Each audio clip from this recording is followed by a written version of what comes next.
Members of the public, and welcome to the council meeting of East Cambridgeshire District Council. We move to agenda item 1, which we will proceed with up to 15 minutes of public question time. Jane, do you have any questions? Thank you, Chair. We have received 2 in advance. They are not in attendance, so I will read. There's none in the box, so I'll read them out. Question 1 is from Peter Bates, Chair of the East Cambridgeshire Climate Action Network. He writes, the East Cambridgeshire Climate Action Network fully supports ECDC's initiative to increase the number of agricultural reservoirs across East Cambridgeshire in order to mitigate the impact of climate change.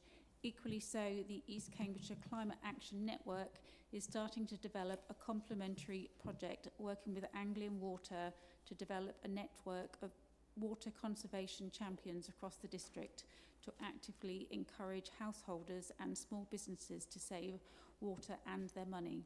The Water Conservation Champions initiative is one of 3 key high-impact projects that the network is currently focusing on. It is also developing a network of community energy champions that will offer initial domestic energy saving advice, including renewables, and at the other end of the spectrum, the development of community-led and benefit projects like wind turbines, solar PV installations linked to battery storage and EV charging points. The third high-impact initiative is the development of community-based local nature recovery projects aligned with the CPCA's local nature recovery strategy, including the ECDC commissioned Nature Recovery Network for East Cambridgeshire, final report published in 2022. His questions are as follows. 1. How would the council take the opportunity when planning agricultural reservoirs to ensure that they also double the biodiversity of the surrounding reservoir areas, and also take the opportunity to plan for increasing access to the general public by improving neighbouring byways and bridleways, public rights of way, particularly as there is a need to increase more access to the countryside for the general public as a result all the housing developments. Number 2, does the council think that East Cambridgeshire Climate Action Network could play a positive role in further developing this idea, and if so, how can the network get involved in the project? Number 3, will the council financially support the East Cambridgeshire Climate Action Network with its emerging proposal to establish community water conservation champions, whereby such champions actively work with discrete local communities on water saving actions and advice? An initial £5,000 to pump prime this activity would be useful. And finally, number 4, how will the council actively support the development of innovative water management community energy solutions that could also result in sustainable projects like water source heat pumps for heating community buildings, micro water turbines for electricity production, and micro water cooling systems for data centres? Can the council fund some initial economic growth activities that will increase awareness of such business opportunities? Thank you, Chair. Thank you. Councillor Bailey, would you like to respond? Yeah, thank you. And I want to thank East Cambs Can for their question, and thank you to Mr Bates and for all the work that they do. They're clearly heavily invested in this type of work in East Cambridgeshire, so thank you to them all for everything that they do and their support of all our efforts at this council. So yes, we've got a recently published report that we commissioned from Eastern Powerhouse, which I'm delighted to be talking about, and it has already gained an awful lot of attention. We've sent it off far and wide, and I'll be alluding to it later when we get to our corporate plan. We are constrained by the laws of the land, unfortunately. Agricultural reservoirs obviously require planning permission, and so access and biodiversity matters are dealt with through the planning process. So whilst we can encourage biodiversity improvements, and we certainly do and will, we can't insist on a doubling of the biodiversity surrounding the reservoir, but actually in my experience farmers are very keyed into this agenda, and so we can certainly encourage.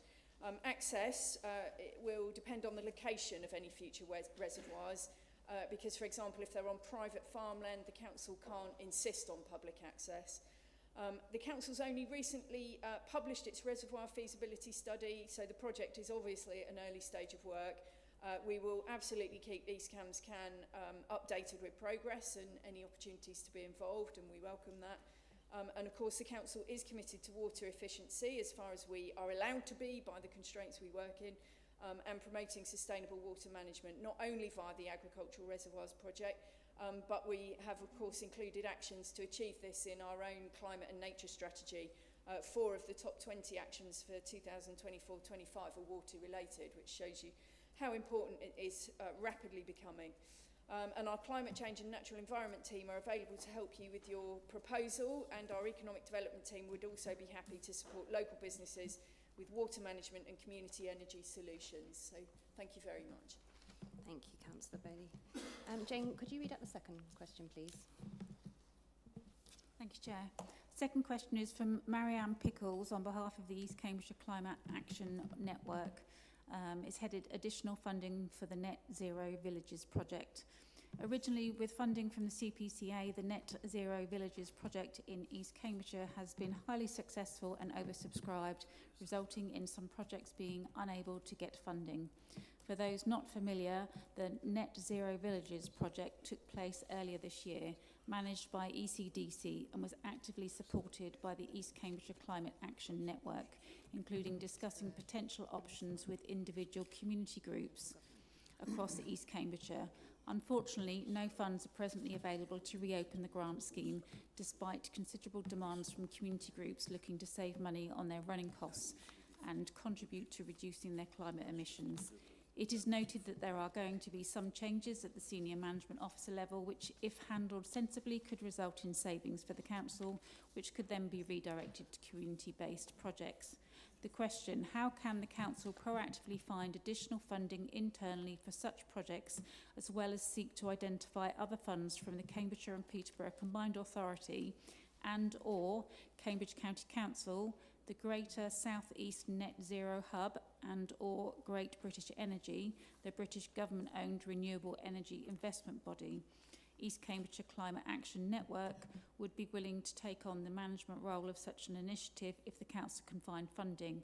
This could also include extending it to the urban areas of Ely and Soham, which were not included in the original project. Thank you, Chair.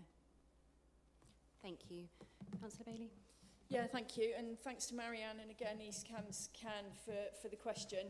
And just before I answer it, I just want to really pay tribute to our officer team, our tiny officer team, in fact really one officer with some support, in the short order that they put together the Net Zero Villages project and got it out there, and also the projects that came forward also in short order. It was really excellent and quite inspiring.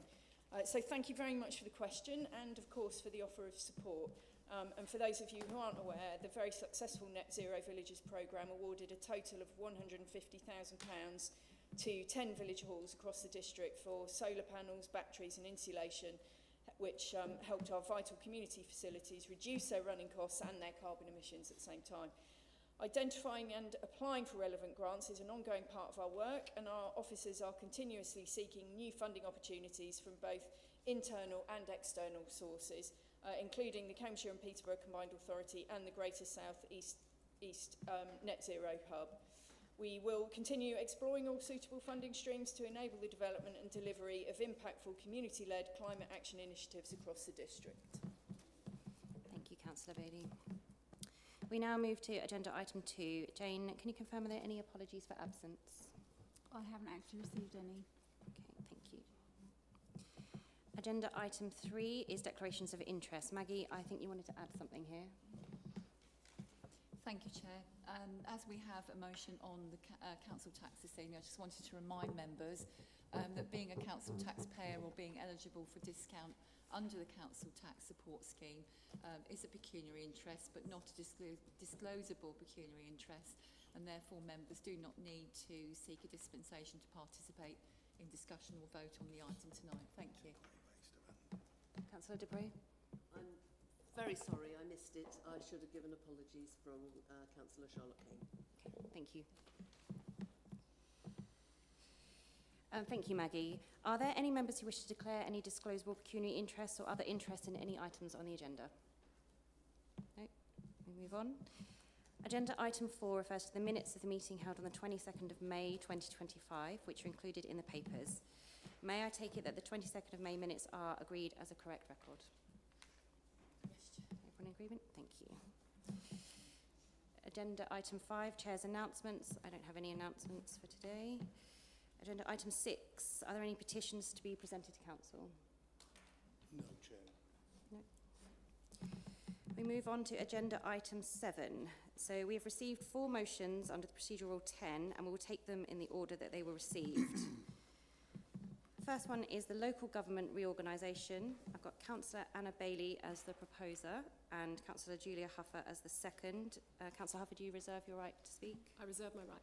Thank you. I'm now going to ask Councillor Bailey to speak to the motion, but I'm aware that there is an amendment, and I'm going to invite the proposer to the amendment to speak after the proposer on the motion has spoken. Thank you very much, Chair. And just to note, I thank colleagues opposite for the error, which I think must be in a Freudian slip, frankly, and the second line of my motion, which should, instead of 6, it should, of course, read 7, which I'm fully aware of. So local government reorganisation. I mean, frankly, I don't welcome this in any way, shape or form. It's the wrong thing to do as far as I'm concerned. This is not devolution, it's not streamlining, it's not empowerment of local people. And before 1974 reorganisation, there were 1,430 principal councils in England with 55,000 councillors. And by 2020, that number had fallen to just 331 councils with 17,500 councillors. And the average councillor now represents around 3,300 residents, compared with just 130 in France. The government claimed billions would be saved, but it's now admitted it was relying on an old report by the County Councils Network, and CCN has since warned that it got it wrong, and this could even end up costing taxpayers money more. East Cambs is one of the best run councils in the country. I know I would say that, but we've got a massive record of achievement. Council tax frozen for 12 years, national leaders in community-led development, strong record of infrastructure delivery, and unlike every other council in the county, 0 external debt. And I truly believe this is because we're small, we're local, we're nimble. And this Labour government is ripping the local out of local government, and honestly, it breaks my heart. If I had my way, we'd be a unitary council all of our own, and I know that together we would do a brilliant job without fuss. I can understand that there's a natural inclination for East Cambs to throw its lot in with Greater Cambridge, option A. Lots of people do, of course, look to Cambridge, but there are massive pitfalls with this. Greater Cambridge is earmarked for enormous growth, 150,000 new homes on top of the huge housing numbers already in the local plan. If East Cambs goes in with Greater Cambridge with our cheaper land values, I assure you many of those homes are coming our way. And what's even worse is that option A would see us lose control of where those homes go. It would be the government, through the Cambridge Growth Company, deciding where to place thousands of new homes in East Cambridgeshire. Option A will see the largest increase in council tax for East Cambs to bring us into line with high taxing South Cambs and Cambridge City, which have increased council tax by the maximum every year for years. And option A would also drag us into an authority where 2 of the incoming councils have permanently committed to a 4-day working week for 5 days' pay, funded by council taxpayers. Greater Cambridge would totally dominate policy and decision making. East Cambs will be overlooked. Option A is also economically imbalanced and weakens the alignment of government funding following need. It would give us a worse government settlement. Only one council supports option A and none of the other districts support it. East Cambs has received a resounding vote of confidence in the public survey responses, outperforming all the other districts across Cambridgeshire and Peterborough by a huge margin. Highest levels of satisfaction with services, strongest sense of community belonging, best value for council tax, and importance of protecting our identity. And 81% of respondents from East Cambs and Fenland said they were concerned about being overlooked in the reorganisation, and I share that. It's given us a mandate. I don't want East Cambs being a spare part to Cambridge with its massive housing growth and housing plans. East Cambs is incredibly special. We're a rural district, and I think there are better options for us. Option B has the most support amongst other councils. 4 out of 7 councils are working on it, and it's got the fairest economic distribution with 2 distinct and powerful economies and a bigger tax base. By separating the geography based on need and financial resilience rather than just lines on a map, Both new unitaries will have lower than the national average need demands. Our interests will be better aligned. A large rural unitary will mean we have a strong rural voice sticking up for rural issues. And being in a bigger unitary will absolutely require strong locally based working. And actually, just like the successful North Yorkshire unitary example, it could give us that local autonomy and identity that our residents have asked us to retain. We need to unite to fight for as much local budget control and decision-making powers as possible so we can keep on delivering for our residents here in East Cambridgeshire. Thank you, Councillor Bailey. We now are in receipt of an amendment. So do I have a proposer for the amendment, Councillor Dupre, and do you have a seconder? And you reserve your rights. Councillor Dupre, do you wish to speak? Thank you very much. The amendment seeks to do several things. The first thing was that correction of fact, which the leader alluded to in her speech, which that there are 7 councils involved in this exercise and not 6. But it appears she's accepted that, though nothing else. The second thing that the amendment seeks to do is to delete the very selective and partisan summary of the 3 options. This is cherry picking of the highest order before business cases have been published. That section of the motion starts by saying all options have good and bad points. That may be true. However, oddly, the downsides that are listed are for options A and C, and no downside at all, very strangely, is given for option B, which is the leader's preferred option. More significantly, however, our amendment proposes that East Cambridgeshire District Council should participate actively in the development of option A alongside Cambridgeshire County Council. Now, it's true that each council can endorse only one proposal. It can endorse one proposal or none, but it can't endorse more. However, it clearly is the case that councils can be involved in preparing more than one option because, by the motion's own admission, Peterborough City Council is in that position. It's involved in the preparation of the leader's preferred option, option B, and also involved in the preparation of a business case for the proposal put forward by the 2 MPs for Peterborough. So there's nothing stopping us being involved in preparing more than one business case. I understand that officers are obliged to prepare the case for the leader's choice, which is option B, but it is also very, very clear from the engagement exercise that has happened that the preference of East Cam's residents is very strongly for option A.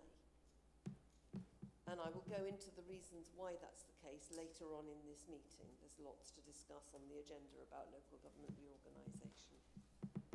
But it's for that reason that I believe that East Cambs District Council should engage in that business case too, in the development of that business case, because it is the option that parish councils, local residents, interest groups are very clearly saying they prefer. They're saying that in the focus group feedback, which we will receive later on in the agenda. They're saying that in parish council meetings, and they are saying that to us as their councillors. It's also the case that this amendment wants us to move forward to do another piece of work, which is to test those local views out. We've seen them in the places I've mentioned just now, but we propose further engagement with communities specifically to sound out residents and parish councils on the 3 options, well, 4 if you account the last one from Peterborough, but I don't think we should. Specifically to sound out residents and parish councils on their views of those 3 options. We've had the focus groups, we've had the other evidence through parish council meetings and things like that, but the first engagement exercise did not ask residents which option they preferred, and I do think we need to go back to them. I believe that we are on the cusp of making a very serious mistake by not adequately representing the views of our constituents. Councillor Bailey has said that the option B has the support of all these other councils. It doesn't. It has the support of their leaders. And the whole process has been dogged in many ways, and there are some things I share about what Councillor Bailey has said about the way in which this whole exercise has been done by government. I think it's deplorable. But I think it's also the case that one of its downfalls is that it is very much down to the individual leaders rather than the communities actually being represented at the table on this. That's why we've put the amendment we have, and I would very much urge members to support it. Thank you, Councillor de Prey. Speakers on the amendment. Councillor Inskip, were you next? You ready? Reserve the right. Sorry? You've Is anyone else? reserved the Yeah. right. You need to ask for the speakers. Are there any other speakers? No one's The amendment. for the amendment. No one's raised their hand. Yeah, Councillor Bailey. Yeah, thank you. Does he want to? Yeah, I'm read the Sorry, amendment Councillor with... Bailey. Sorry, I've got that wrong. Does Councillor Inskip wish to come back before we invite the... Yes, thank you. Okay, yes, so I don't really... most of the points I would have made, Councillor de Prey has already spoken about. I think fundamentally, local government reorganisation happens very infrequently. We're talking about, it's over half a century since we had the last major local government reorganisation. And when we're looking at that, we should assume that we're potentially looking at something that's going to also last for decades, not years. And many of the arguments in the motion as unamended talk about either choices that could be made by different administrations and assumptions about what those administrations which haven't yet been elected will do, and about national government policy, and we can be sure that there's going to be a general election in at least 4 years. We're not going to, whereas local government reorganisation runs over decades, and so the arguments we should be looking for are what benefits our community, and that's why we should be minded to some of those views. Well, actually, all of those views that they're expect in the research and the papers that we have later on in the agenda. And I think it's right to propose this amendment so that we don't, at this stage, rule out the ability to look also at option A, because just summarising some of the points in those papers, residents in East Cambridgeshire strongly identify with Cambridge and feel socially, economically and culturally connected with that, according to the paper, and profoundly oppose any association with Peterborough, and they give the reasons again that are given in that paper. We shouldn't just ignore those and just plough on regardless. We are ultimately representing those residents, and we're taking a decision that is going to be there for decades, and not just current residents but future residents. And it's really important, therefore, that we keep those options open until we've properly consulted with residents, with community groups, with parish councils, and all of those organisations that make up our district. The motion, as unamended, cuts that out. That's why I think it's so important at this point to amend it, to look more broadly and not at this point try to argue that there is only one option and we have to go with that regardless of what residents say. Thank you, Councillor Inskip. Councillor Bailey. Yeah, Councillor Bailey. Yeah, thank you. To be honest, I am absolutely astonished to hear the words of the Liberal Democrat and Independent Group leader, who is also obviously the Deputy Leader of Cambridgeshire County Council. This council has specifically requested involvement in preparation of option A. Mr Moyer said he would speak with the leadership of the council, and he just failed to get back to us. We have tried to have involvement in option A. It's critically important that whatever option we end up with, the interests of our residents are recognised and we get the best deal that we possibly can. So we have been working hard on all of the options that we've been allowed to, and quite frankly, we've been shut out of the County Council's work, literally shut out from it. We really have. The only agreement with Cambridgeshire County Council is that they have been sharing the base data because they are the County Council and they hold all the adult social care and children's social care and SEND data and all that data across the county.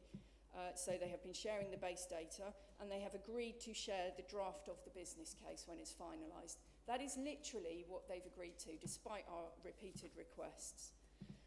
And I am absolutely astonished to see the second amendment on there. Consult residents and parish councils in East Cambridgeshire. with the specific purpose of establishing local residents' views of all options being worked on.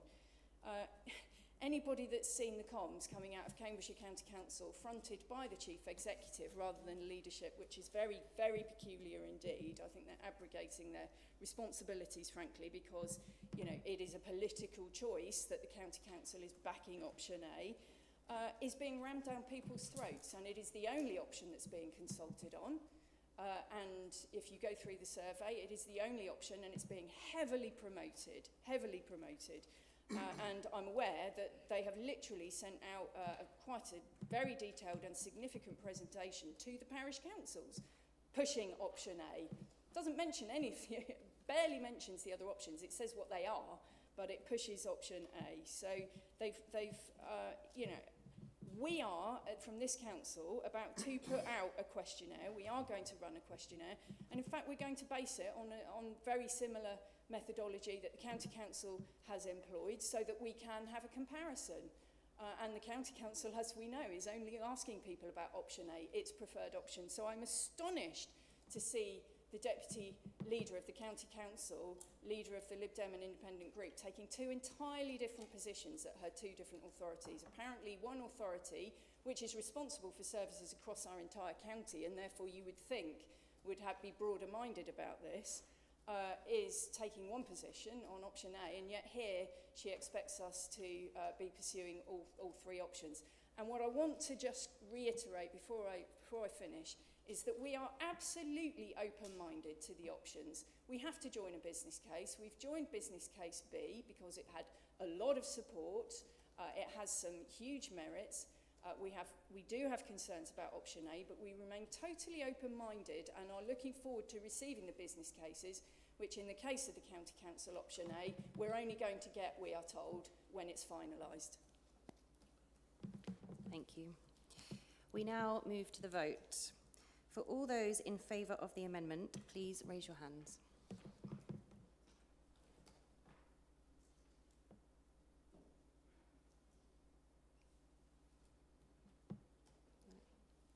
And for all those against the amendment, please raise their hands.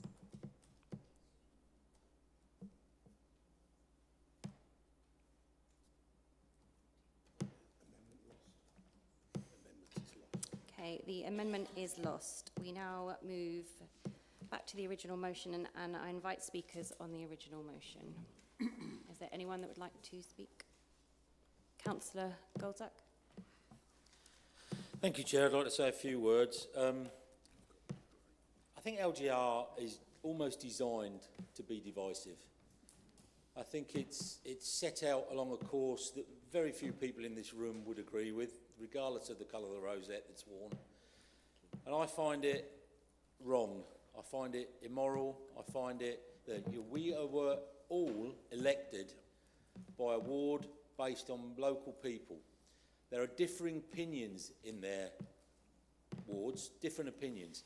If you take a ward, say, of Snail or Ashley or Cheveley, they probably look to Newmarket for their lead, but we were told straight away there'd be no cross-boundary discussions, despite Suffolk and Norfolk going through a rather belated process to us, but very similar, right?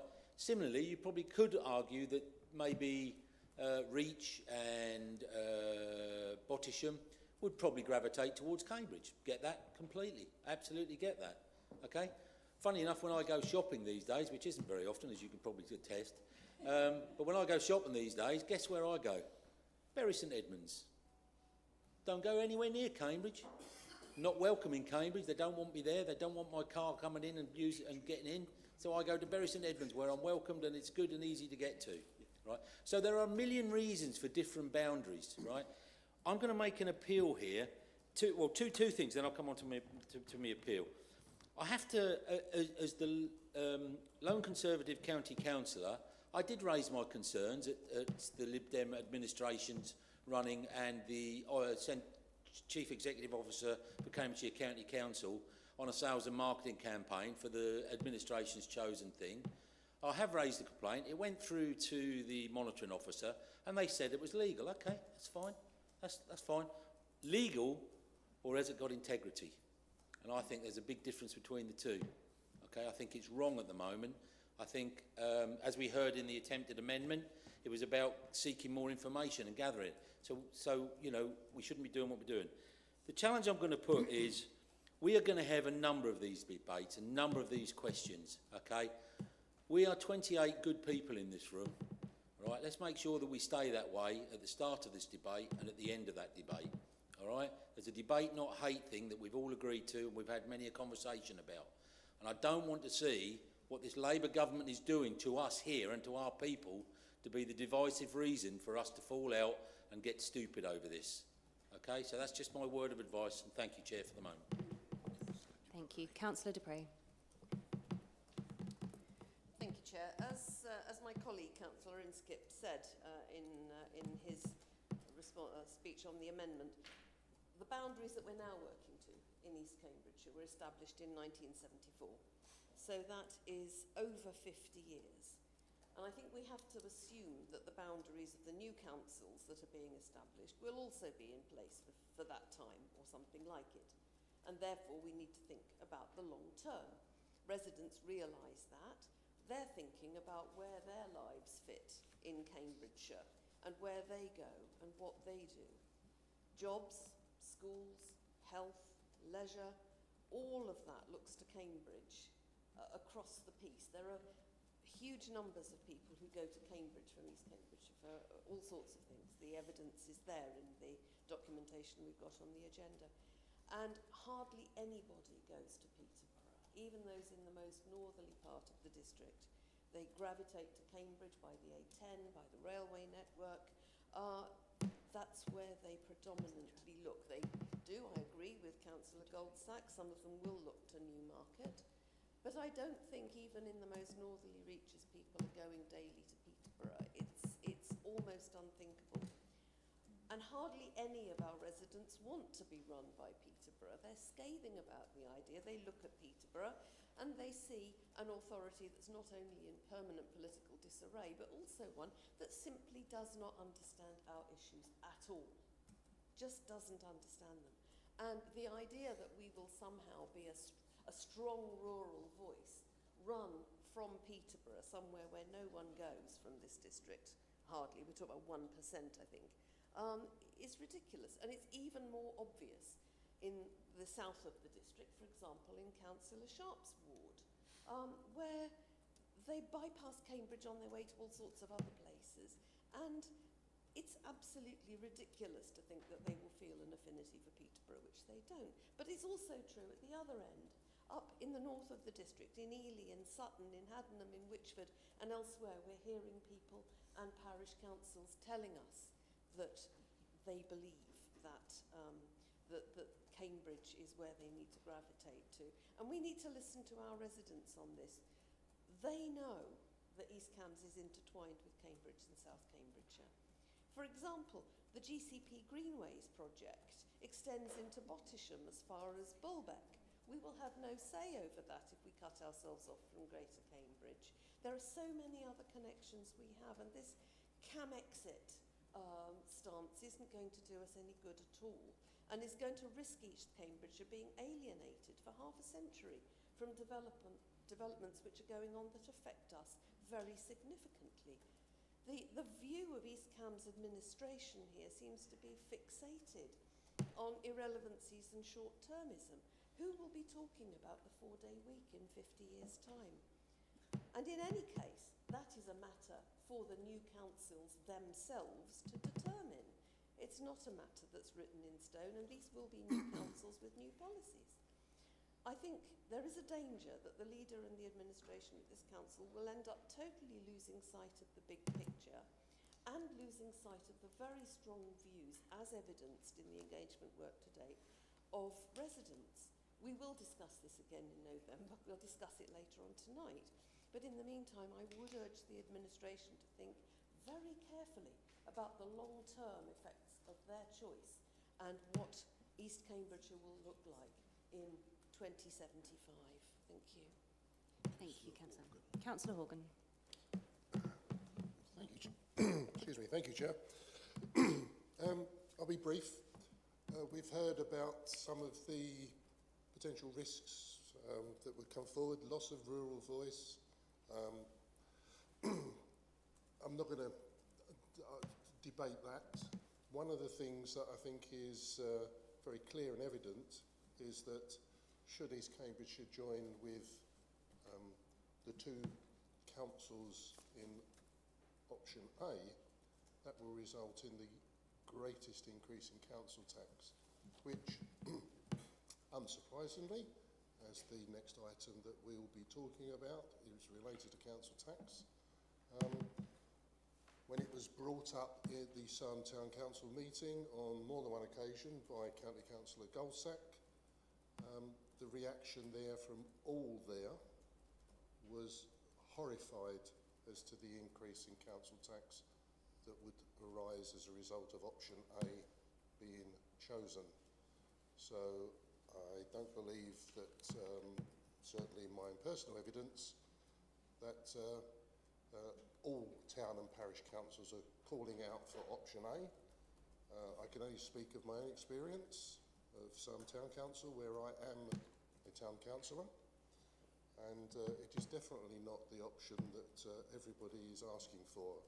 As for going to Cambridge, like Councillor Goldsack, I think in the last 5 years I've been to Cambridge 3 times in total. Once was to see if my bus pass actually could get me there and back. Another time was to purchase a car. And beyond that, I had an eye appointment that I needed to go to Cambridge. However, Peterborough, I've been there many, many times. I've been there for entertainment. I took my wife to a Bill Bailey concert. I went with a friend of mine who, I'll make no apologies for him, is a Fulham supporter when they were playing against Peterborough. And on numerous other occasions, going to Peterborough to be entertained. So would we be ruled by Peterborough? I don't believe that whoever we join with would rule us, because I think that we can stick up for ourselves. And you know, I know the phrase often used is punching above your weight. Well, leaving my weight out of this, I think actually we could continue to represent the residents of East Cambridgeshire. And therefore, I think that the motion that, as it stands, is the one that I'm most happy with. Thank you, Chair. Thank you. Councillor Hunt. Thank you, Chair. A week ago, I was in London and I was travelling from King's Cross to Parsons Green. There was a tube strike on, and when the meter got to £110 and my time in the taxi had taken 3.5 hours, I got really quite angry and thought I'd never come across this before, but selfish people were going on strike. So I tried to find out what they wanted, what was their demands. And first thing that came to my attention was that they were striking for half-price admission to Legoland. This is the underground drivers. And the next thing, of course, was a 30-hour week. Well, that sounds very much like a 4-day week to me. And therefore, the cancer is already spreading. And we should have our duty to stop this. Our residents have enjoyed no council tax increase for 12 years, no parking charges in the city centre and the town centres of Soham and Littleport. They deserve that. They're struggling. And what are we trying to do? We're trying to spread the message of a 4-day week and try and cover it up and pretend, when you're employing, in the case of South Cambs, extra bin lorries and extra shifts, that you're saving money. I passed my 11 plus and I can see the fact that it's rubbish. Anyway, I did manage to get, just so you know, I did manage to talk to the taxi driver and manage to negotiate for the first time in my life a small discount. But it was still 110 on the metre. Thank you, Chair. Councillor Sharp. Thank you, Chair. I agree with colleagues about the poor way this is being brought in. Newmarket, where I live, next to Suffolk. The house I live in is in Cambridgeshire. The road outside is in Suffolk. That's how close I am to the border. So the whole thing that, as Councillor Goldsack says, that we couldn't change the county boundaries is, absolutely unacceptable. And certainly not all of my parish councils once agreed with option A once we start talking about the financial situation. I mean, this is not devolution. I've got concerns about all the options, I'll be quite honest. None of them are 100% satisfactory to me. A lot of them are a lot less than that percentage. And geographically, it would seem logical to align the southern part of the district with Cambridge. I don't disagree with that. However, let's look at the finances. East Cambs has no external borrowing. Cambridge City Council, at the end of March this year, had borrowing of 243 million, an increase of 29 million over in the year. Interest paid in 24-25 was 20,000 short of 8 million, 7,980,000. You might think it's going to get better if you go to South Cambs, but they've got debts totaling 232 million, with 43 loans currently outstanding, maturing between March 2037 and March 2057. Interest paid in 24-25, 10.646 million. We also have the borrowing of the county council, but that is already factored in wherever the line's drawn. So I'm not going to, criticise that, because obviously the cake will be sliced wherever that ends up. But one of my concerns are that if we go ahead with option A, then a lot of that burden will fall on East Cambs residents. Then we have the 4-day week, which has been mentioned, of South Cambs council employees, which appears to be spreading to Cambridge City. If option A goes ahead, then I feel we'll be a small player to Cambridge City and South Cambs. If you don't believe that, look at the video that the two leaders of those councils have put out. It's quite blatant. They just want to be together. I was at the Transport Committee of the CPCA on Monday, and the Greater Cambridge Travel Plan was discussed. And I've been like a broken record for the last 18 months with that plan, because it's being drawn up by Cambridge City and South Cambs with no input from East Cambs. I'm told we're going to get a chance to comment on it this autumn, but and as Councillor Dupre mentioned, I wasn't going to mention the GCP tonight, but we don't have any. I know from Bottisham and Swaffham Greenways, we've had those parishes have had to really badger to get any input into it, and even then they've not got a vote. There's no democratic vote. They're not. Yeah, I'll stop there. We're not included in the thoughts of those. So I just feel we'll be an afterthought. East Cambs has shown that it punches above its weight, and I want our residents to have councillors fighting for them. But I don't feel that the current leadership of Cambs City and South Cambs will be our best move. I don't agree with the whole thing. I've still got massive reservations about the whole thing. I don't think it's good for residents, which I think probably all 28 of us would agree.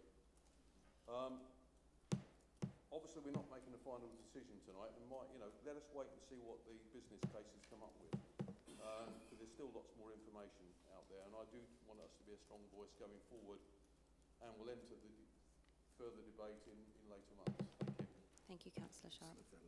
Councillor Vellacott. Thank you, Chair.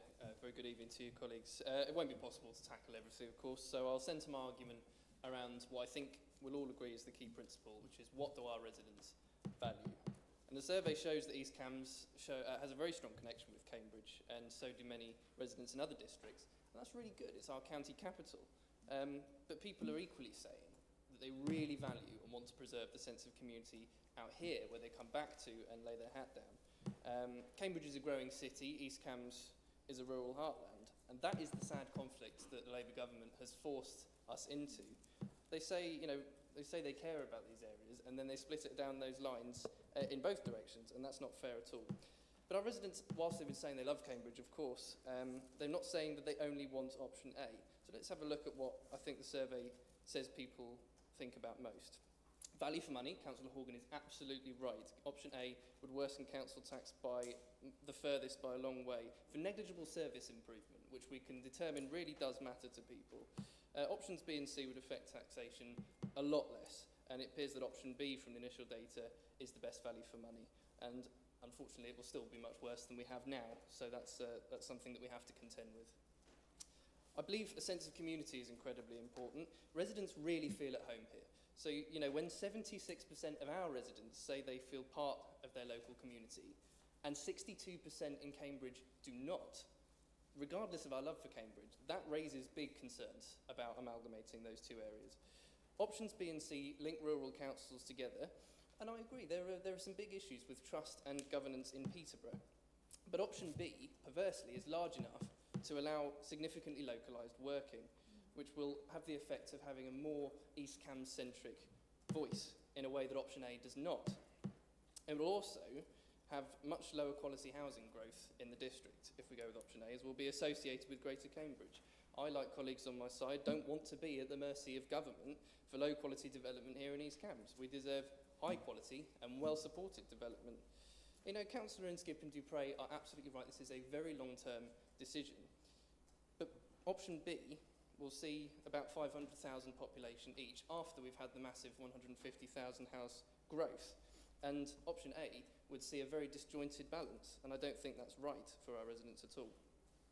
I think responsiveness is an incredibly key point as well. East Cambs is small and rural, and us councillors in this room, despite our disagreements, we really know our patches, especially Councillor Hunt, I think. I don't hardly know anything about Peterborough, I don't hardly know anything about Cambridge, but I do know and love East Cambs, and I love its rural way of life that people come home to, and that's what needs preserving. We'd know our social care needs better, we'd probably improve the current model, we'd have satellite working in local areas, a little bit more like we do now, and we know from our survey that what we have now is really what residents want if they could control the entire process. And we'd have two different housing strategies, and this will matter for efficiency and responsiveness and just respect for the differences in our communities. That seems the best way to me to alleviate the concerns in the survey, even though it's not perfect and I would rather do nothing at all. That's not an option, and it's not a mature option. We have to go forward with something. But the most important thing, the motion doesn't close the door to other options. There are significant merits to all of those options and significant drawbacks. We have to await the business cases. We have to see if the services will meet our residents' rightly strong criteria and expectations. But it does us no good to back no options at all or sink public money in exploring all of them. We have to take a stance. And in my view, option B is the most appropriate for our residents. All are bad, but some are better than others. So I support this motion in full. Thank you. Councillor Trapp. Thank you. When I read this motion, I was wondering what on earth it is doing. Because at the moment we seem to be rehearsing the arguments for November. We don't know any of the business cases, we don't know any of the facts. We are not making any judgments about that. And provided the free options have the business cases done on equal terms and not slanted, they are fair and appropriate, then I think we should be waiting until then. We should not be actually making judgments now about whether option A or B or C. We do have these ideas now, but that is not for the debate at the moment, and I'm surprised we actually ever have this motion. Councillor Church, so I support Councillor Vellicott in this, that we should be looking at all the options and making a genuine debate at it for this in November. Councillor Sharp mentioned the debt for South Cambs and East City, but I don't know what the debt is in Peterborough. unitary, or Fenland or Huntingdon. So we cannot mention. As far as the 4-day week is, I think that's a red herring. There is a business case, I think, that South Cambs has done, and it actually says that 4-day weeking is actually working. So whether taxes rise or not, or whatever structure is there, whether it's a 5-day week, or I remember the days when we had a 5.5-day week. I think probably Councillor Hunt remembers that as well, working on Saturday morning.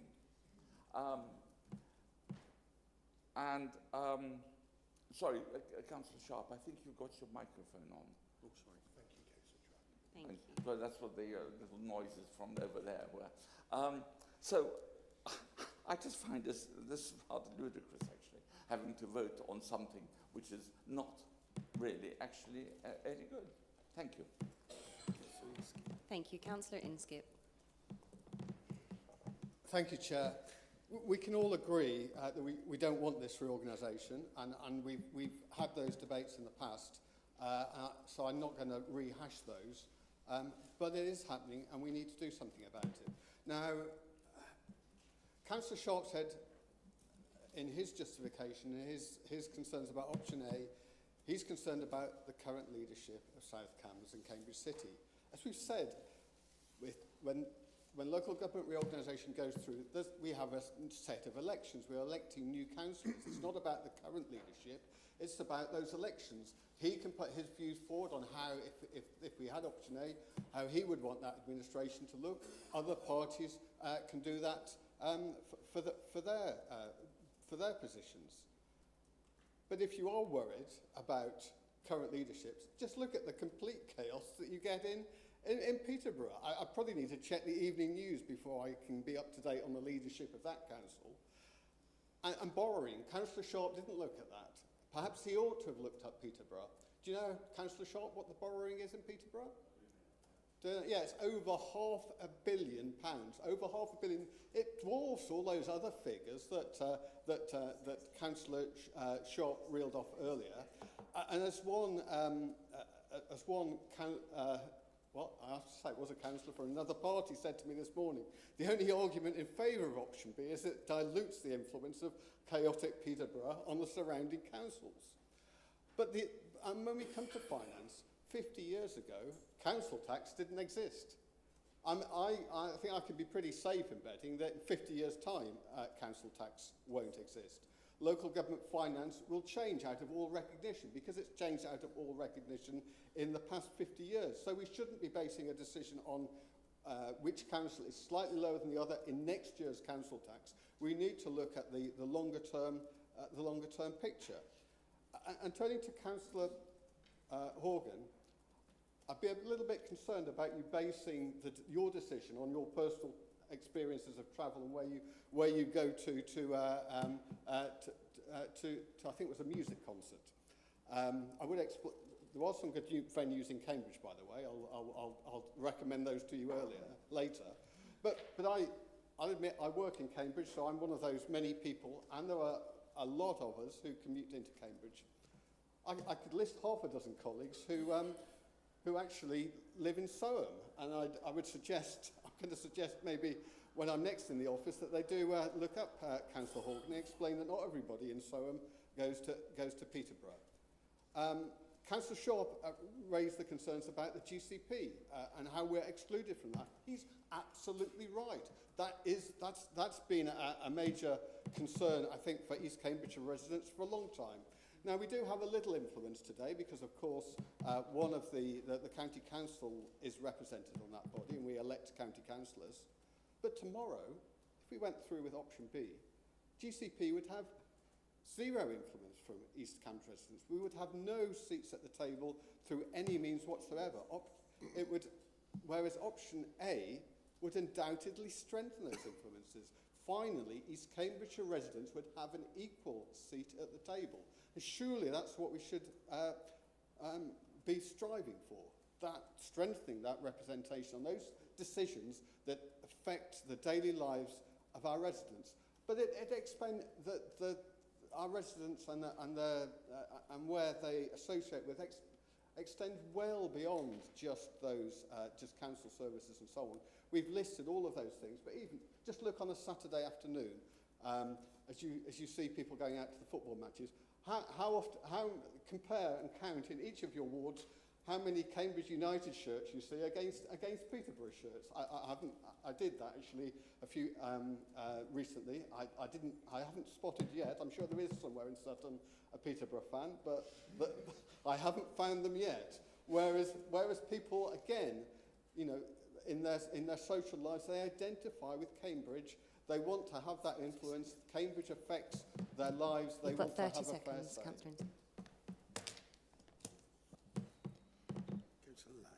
Councillor Lay. Thank you, Chair. I was involved with the development under Peterborough Development Corporation many years ago.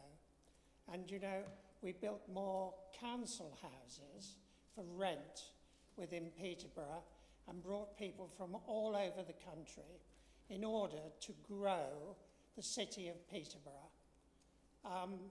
I have to tell you that in Kirtley, Borough Green, Cheveley, Ashley, Wood Ditton, Stechworth and Dullingham, these are established villages where people have lived in for many, many years. And we are so unlike the people of Peterborough. It's almost like going in with a group from a foreign country. We, in our villages, want to remain within Cambridgeshire. Do you know, the Cambridge-Oxford corridor is where the growth of this country will come from. And we as a council are saying we will shut our eyes to what's happening on our doorsteps. This is where the employment will come. If you have a look where we're going to put in new areas where we can catch buses into Cambridge, they're on the Newmarket side, they're on the Haverhill side. Why? Because lots of the people in our area go into Cambridge to work. Now, where do our children go?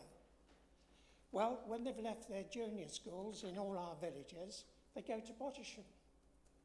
And then from Bottisham, they either go to Hills Road or they go to the other college in Cambridge.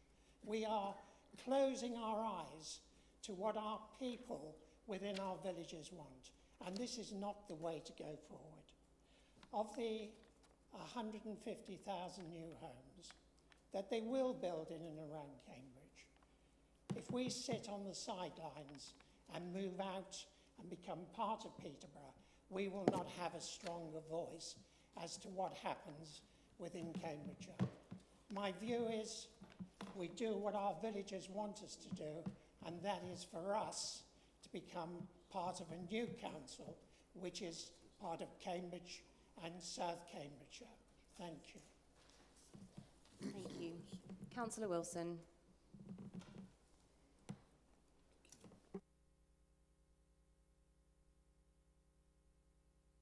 Sorry. The arguments we see under the heading Council believes that are all very, very short term. They're talking about things that happen next year or the year after most. Now, we know that changes in local authority boundaries happen over decades, and we know this is a perfectly good fact. So what we should be not worrying about is minor things. Now, we also know that our council tax, we pride ourselves on not having increased it for a long while. But our total council tax that our council taxpayers pay is not very different from that which is paid in South Cambs or Finland. It's because most of the council tax we pay is towards the county council council tax, and that's because the vast majority of a unitary authority will be for old people and for really severely educated young people. That's where the big money is, and we don't know what the effect will be. How many of our people in this area are will be in elderly homes. How many poor people have we got that perhaps require a child who suddenly requires a really important amount of things? A child might pay £80,000 a week for if that child is particularly badly damaged. So we don't know what the situation is. We don't know when we split the county council balance, how it will go. We've got no idea at the moment because we haven't got the figures. And we need to get the figures. So what we must do is look at what is the long term. And the long term is, where do people work? Where do people shop? Where do people feel that they're part of? And I think that most people, even in Haddenham, which is much further nearer Peterborough than the people who live in Burwell, for example, but they still want to be part of Cambridge because that's where they basically look to for their centre. As far as being a rural thing which would make a big choice, Peterborough's not a rural place, and they will determine, because they've got the majority of people there, that they'll determine it, and it's a long way away, difficult to get to. I don't know how anybody from Cheveley or Burr will actually get to Peterborough. It's a very, very difficult journey and have to be done by cars, not even a very good road to it. So, however, the point really is we must be looking into a long-term future. And the long-term future is that we are part of, whether we like it or not, a greater Cambridgeshire area. And if it's growing, we are part of that growth. And the reason why we are growing is because of that. And after all, we're called East Cambridgeshire. We're not called South Peterborough. Thank you. Just before we move on to the next speaker, people online are struggling to hear us. It is not a technical issue, so we're just asking if everyone can speak a bit closer to their mics tonight, please. Thank you. Holtzman, Councillor Holtzman. Councillor Lay has already said everything I wanted to say, just better. Okay. Councillor Goodall. Thank you, Chair. I'd just like to put some things right here. On a Saturday, lots of people at Littleport are getting on the train with Arsenal and Tottenham shirts and going to London.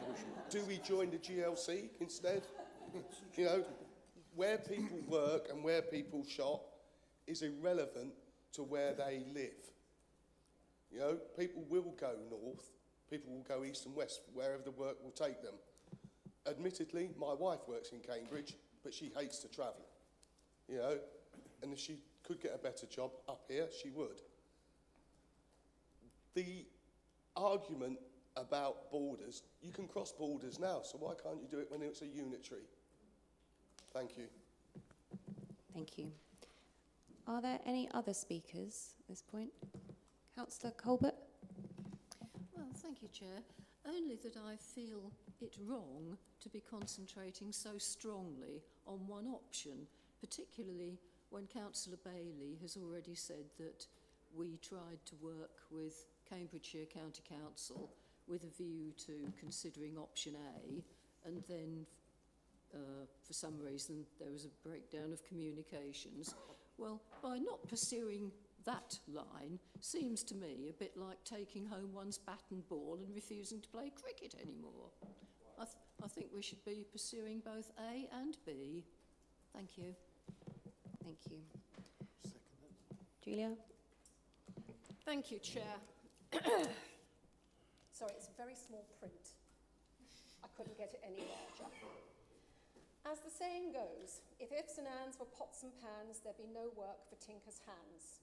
If only we could be left alone or form our own unitary, wouldn't it be wonderful? It's not going to happen, no matter how much we wish it would. So what can we do to protect our residents and ensure their future is in safe hands? Our options have been laid out before us, and yet even this decision is not in our hands, but in the hands of a Secretary of State, whoever that may be. Proposal A is very popular amongst some of us here, but would leave our residents facing the highest hike in council tax and exposure to 150,000 more homes promised by the Cambridge Growth Company. I watched with great interest the video of the leaders of Cambridge City and South Cambridgeshire laying out their reasons for supporting Proposal B. And I was struck how much like a partnership or a marriage they'd already established in their districts. Joint planning, joint waste service, joint local plan, almost like a couple who only needed the marriage certificate to regulate their union. Any district joining this union would surely feel like a third person in the marriage. It's not something I can support. Nobody wants to be the third wheel in a relationship. Our residents deserve better than to be an afterthought in a well-established partnership. Option B will give our residents a stronger voice amongst like-minded rural communities and a vibrant city. No one I have spoken to at any of my 5 parish councils agree with the policy adopted by South Cambs and recently Cambridge City of the practice of working for 4 days while being paid for 5 days, a practice brought in by Liberal Democrat-controlled South Cambs without a consultation with the public it is supposed to serve. As public servants, we have a duty to provide the best services possible 5 days a week, to have a strong presence for everyone during the normal working week. I've heard it said many times here tonight that people look to Cambridge for work, shopping and entertainment. Well, I'm thrilled to tell you that you will still be able to go into Cambridge for work, shopping and entertainment. There will not be a barrier preventing you entering that city. In fact, people may have more money in their pocket to be able to spend in that city if they're not being clobbered by huge amounts of council tax. By virtue of its size and geography of Proposal 4, we may be able to maintain a local presence so important to our communities, as expressed in the survey. Local contacts and having a sense that those who need help can reach out and get it without having to travel into Cambridge is something to strive for. Isn't that why all of us are here? Isn't that why we stood for election in the first place? We're here tonight because we want to all help those who need it and who don't know where to turn. I'm proud to throw my support behind Proposal B. I believe passionately it will offer the best outcome for my residents. Thank you, Chair. Thank you, Councillor Huffer. Councillor Bailey. Thank you. It's been a really interesting debate, actually, once it calmed down a little bit. And, you know, I think the main thing for me is that this is way more nuanced than geography and lines on maps. You know, the government, as Councillor Vellacott said, the government has thrown us this problem. And what we have here is a tension, really. And it speaks volumes in the public survey, you know, how much people value the local nature of East Cambridgeshire, and that is because we're small, and it allows us to be very close to the people, and all of the feedback in the public survey spoke to that and how people value that. They really value that. And that obviously has a massive tension against going into any larger unitary authority, whatever that looks like, for supposed efficiencies. And I have to say, efficiencies are not about size and large authorities. Efficiencies are about how you run your council.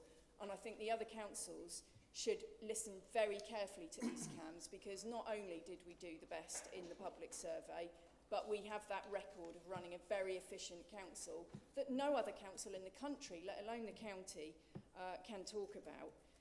This isn't a case of being run by Peterborough, because if that is the case, then the corollary will be true, which is presumably that our member colleagues over the other side of the room think that they're going to be run by Cambridge, and I'm absolutely sure that that's not what they're signing up for, to be run by Cambridge, because that is the very, very thing that our residents fear. 81% of people saying they fear being overlooked in local government reorganisation.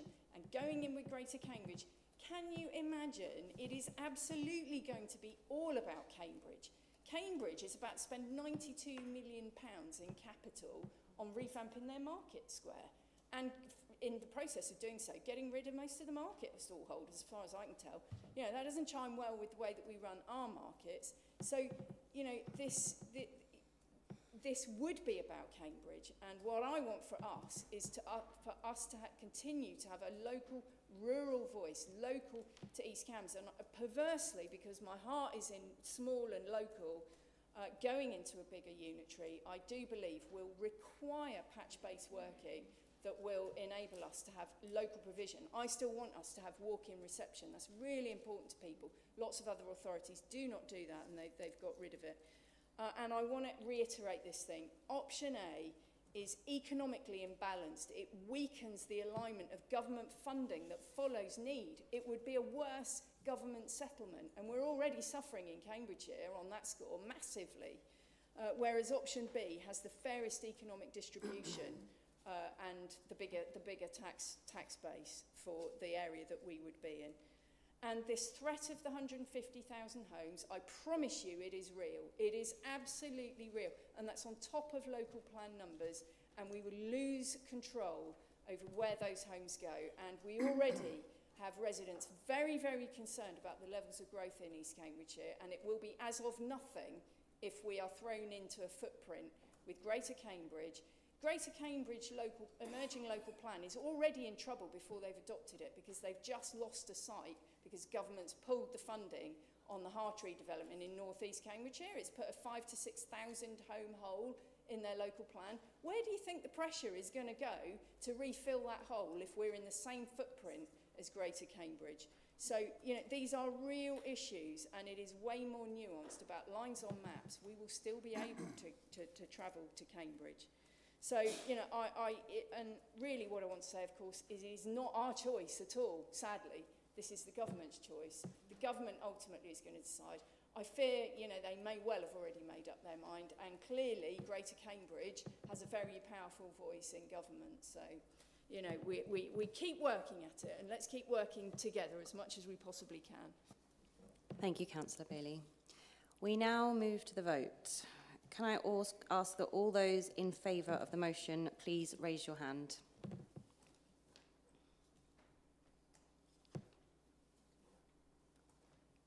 And all those against, please raise your hands.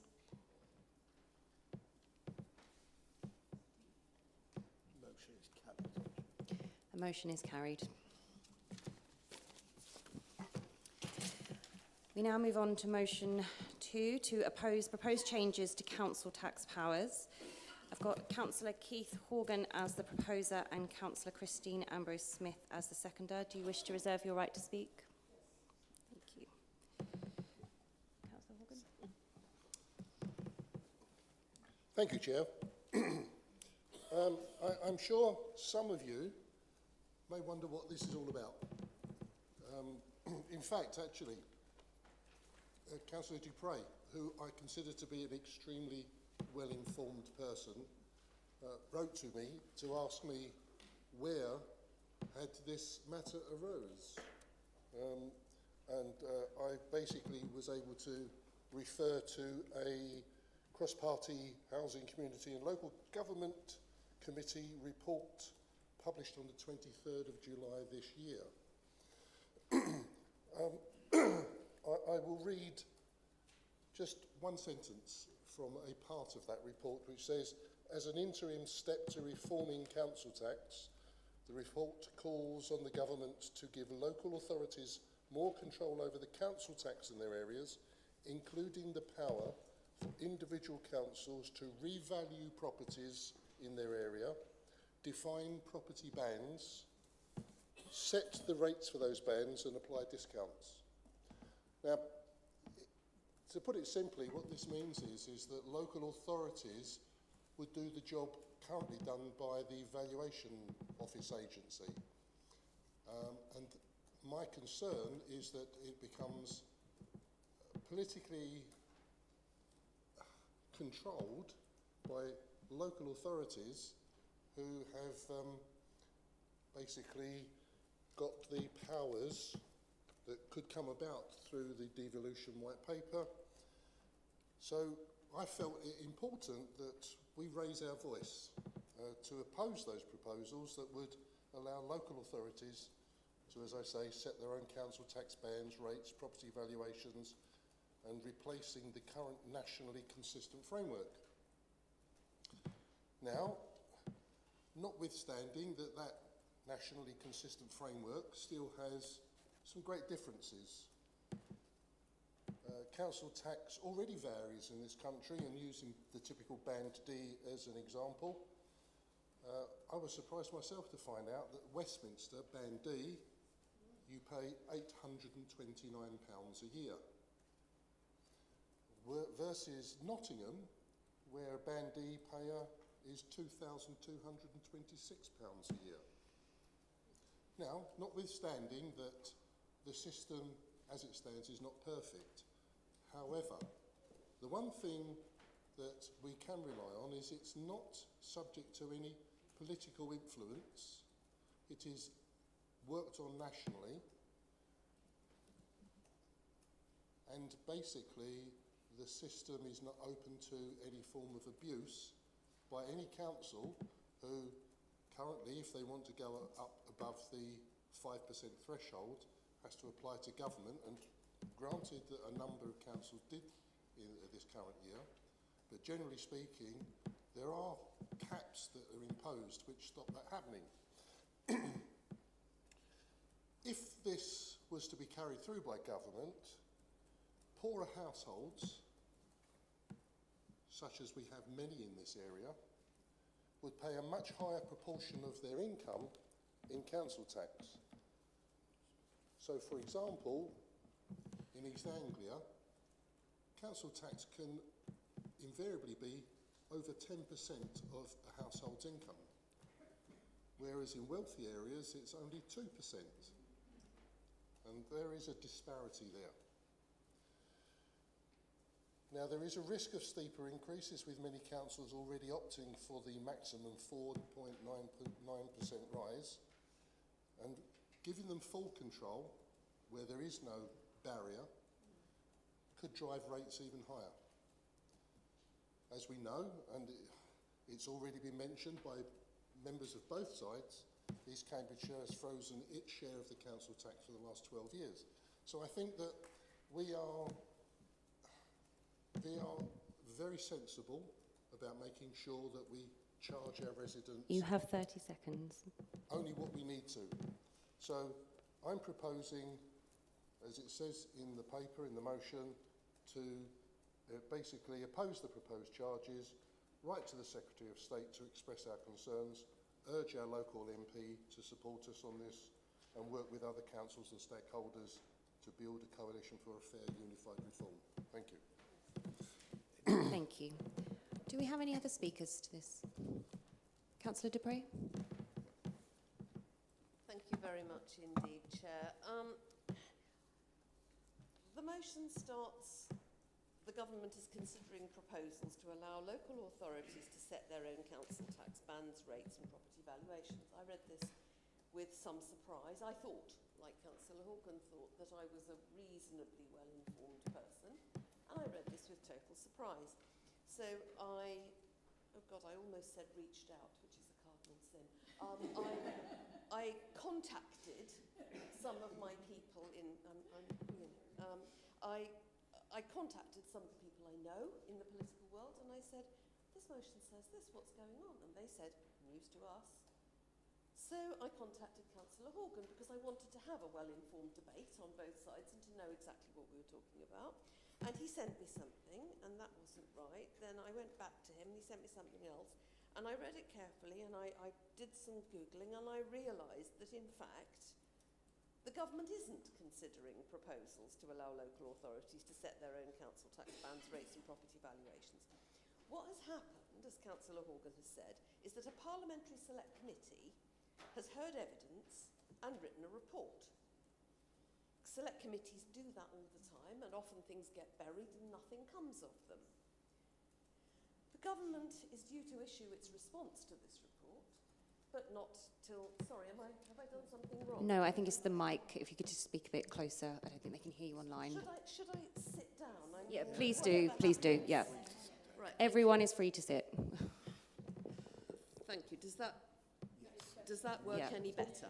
Right, okay. So, the government is due to issue a response to this report. It does that with all parliamentary select committee reports, and the government is not due to issue its response to this until next week. And we have no idea what that response will say. All sorts of people submit reports to government about all sorts of things, and that doesn't mean that government is considering any of them, or that anything in them will be implemented. So the motion is, to put it mildly, premature. And I really would actually encourage Councillor Horgan to withdraw his motion until it's clear what the government response is, because because then, in a week's time, we will know what the government's response is, and he can resubmit it on the basis of some facts, and we can have a properly informed debate about something that really is going to happen. Now, if he does resubmit this motion, I need to say there are some elements I agree with in this, and I do agree that it is totally unfair that people in places like Blackpool and Tainbridge pay up to 10.3% of their incoming council tax compared to just 2% in Westminster. That is absolutely outrageous, and that has been the case ever since the council tax was introduced, because as those of us who are as old as I am will remember, it was introduced by John Major in 1993 because the poll tax was so unpopular, and they had to find a stopgap to stop outright rebellion, and it's a stopgap that's been with us now for over 30 years. So it seems to me that anything that suggests radical change to local taxation is likely to have a rough ride. But in any case, it has always been unfair because it's based on the value of a property as it was in 1993, regardless of whether you own that property or not. Some people are in their property for 9 months, 12 months. They're renting, younger people particularly, because they're on these rental leases. They move on and out very quickly, and yet the council tax is based on the value of the property as if they owned it. So, and the subsidies and the other systems around it are very unfair. So I agree with him that this is a desperately unfair system, and we need something else. But that's not actually what the motion says. The motion says that it should remain a nationally regulated system to ensure fairness, transparency and accountability. All the things we don't have under council tax at the moment. It's certainly not fair. The other thing I would like to point out, where I actually do disagree, is this argument about the 4.99% and all the local councils saying we'll put up council tax. 4.99% is the maximum increase you can set if you are an upper tier or unitary authority. And the reason for that is that it is to allow for the very variable and high costs of providing adult social care and children's social care and arrangements for children with special educational needs. That's why the increase is so high, which is why having a unitary authority based on East Cambridgeshire alone is such a bad idea, because they would be responsible for all of those variable and unpredictable and enormous costs without any of the financial backing of a larger body. Sorry, can I ask you to sum up? I was simply going to say, and I'm just about to reach my last sentence, which is that I would welcome a more informed debate on this, but we can only have a more informed debate when we know what is actually happening, and none of this is actually happening. Thank you. Thank you. Councillor Vellacott. Thank you, Chair. I will be very brief. I wasn't planning to speak on this. I will support this motion because we have it in front of us and we should always express a view on the issues given our particular position on council tax here and given the enormity of the report issued by the Select Committee. The actions in the motion don't focus on what the government is about to do, but they focus on our position and our actions, whether they're preemptive or not, on an incredibly important issue about how our local residents are taxed. And I would also finally make the point that reports from select committees are very frequently considered by government. The considered reform to the lifetime ISA was originated in a select committee for the Treasury, and that's something which worries me very particularly. It's not relevant to this council, but I think just because it is not currently the subject of a government press release, we shouldn't just ignore it when it's in front of us right here. And Councillor Horgan has conducted such incredible research on the subject. Are there any other speakers? Councillor Bailey. Really briefly, I want to thank Councillor Horgan for bringing this because it is such a fundamental, radical set of possibilities that could happen that I do think we should have a view on it, because it would give rise to even worse unfairness than already exists. And what the motion says is that the government is considering proposals, and that is exactly what they're doing. They're receiving a report and they're going to respond to it. They are considering it. It doesn't hurt to tell them what we think and to give them our views. I think it's a very proactive thing to do. Councillor Miller. Very quickly, why consult on something that you don't intend to do, even if there is not yet any firm commitment to do it? Are there any other speakers before we invite the seconder? No. Councillor Ambrose Smith. Thank you. I've listened to all the speakers, and they're all interesting points of view. However, I've recently heard about the findings of a cross-party committee report that has the extravagant title, "The link between paying taxes and quality of council services in England is broken." I've become concerned that the government is concerning making big changes to our council tax system, apologies, that will not be to the benefit of our residents. In this report, it says that the broken link between tax and service quality is leading to a growing dissatisfaction among residents. The report recommends the government overhauls council tax and looks at greater fiscal devolution, allowing councils to set their own forms of local taxes, such as a tourist levy and other charges to bands, etc. This is supposedly to help make the local government system fairer and more effective, in their opinion. What worries me is the statement that says, as an interim step to reforming council tax, the report calls on the government to give local authorities more control over the council tax in their areas, including the power for individual councils to revalue properties in their area, define property bands, and set the rates for those bands. These charges, should they be introduced, opens the door to the existing independent control of the council tax system to fall into the hands of political parties who feel it's okay to increase our tax by the maximum allowed, whilst at the same time increasing their personal allowances by 11%, all at the cost of to our taxpayer residents. The government have, in 2025, just scrapped the Valuation Office Agency by merging it back into HMRC, supposedly to simplify tax administration and deliver cost savings of between 5 and 10%. I believe we should allow time for the dust to settle on this reorganisation before making more changes to an already complex area. Thank you. Thank you. Councillor Horgan, need to sum up? Yes, thank you, Chair. And as I would be the person furthest away from the microphone, I will take the opportunity to sit. So please excuse me. Yes, as we've heard, this was a report by a government select committee. I'm sure they never listened to them.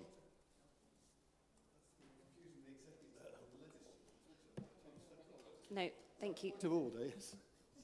It's not a government report. It's a Councillor Inskip. No, it's not a point of order, thank you. I didn't say it was a government report. I said it was a report by a select committee. No, you said it was a government report. You can watch the recording back. Councillor Horgan, would you like to finish? I think I'd like to start, actually. If I said it was a government report, I retract that, apologise, and correct it as being a select committee report, which is, I think, what I said in my opening presentation. It's been suggested that I should withdraw this and wait until what? I'm not quite sure. Wait until it's too late. Yeah, I'm sure farmers would have loved us to have waited before the changes to the tax situation involving farmers before we commented. And I know that I'm really disappointed that pensions are now going to be brought into estates for inheritance tax purposes. Again, perhaps we should have waited until the dust has settled on that. My fear is that the government want to treat council tax as another form of stealth tax such that those of us fortunate enough to own or rent a property have to pay to help close the fiscal chasm caused by an inept chancellor and inefficient councils who, unlike East Cambridgeshire District Council, are unhappy to see our taxpayer residents as mere cash cows to cough up to fund their inflation-busting allowance increases. It was quite rightly, as was said earlier, since April 2023, local authorities in England have been allowed to increase council tax by up to 4.99%, including the social care precept, but without the need for a local referendum. Previously, they could only increase the charges by a maximum of 2.99%. But it would appear that to show the intention of this government to squeeze taxpayers, 6 councils were given permission by the government to raise taxes by more than 4.99% in 2025. Collectively, these councils have around 2.5 million residents. Bradford was allowed to increase the levy by a further 5%. Windsor and Maidenhead and Newarn can increase bills by an extra 4%. The remaining councils, Birmingham, Somerset and Trafford, have been granted a 2.5% uplift. That's 4 Labour and 2 Liberal Democrat-run councils. I'll leave members to draw their own conclusions on what these parties' approach to the idea of fairer and more effective local government actually means. And if we were to allow a ruling party in Cambridgeshire, irrespective of who we end up partnering with, to reform council tax by revaluing properties, deciding that your property doesn't fit in band D, E or F anymore and it suddenly goes into higher ones, then I dread to think what we would be paying in council tax in the future.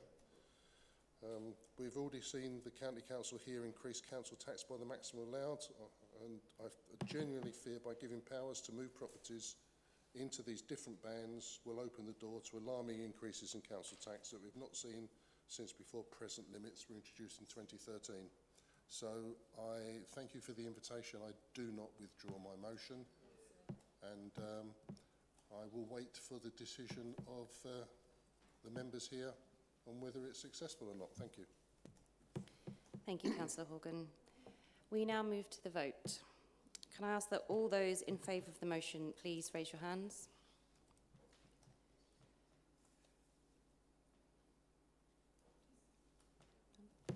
And all those against, please raise your hands.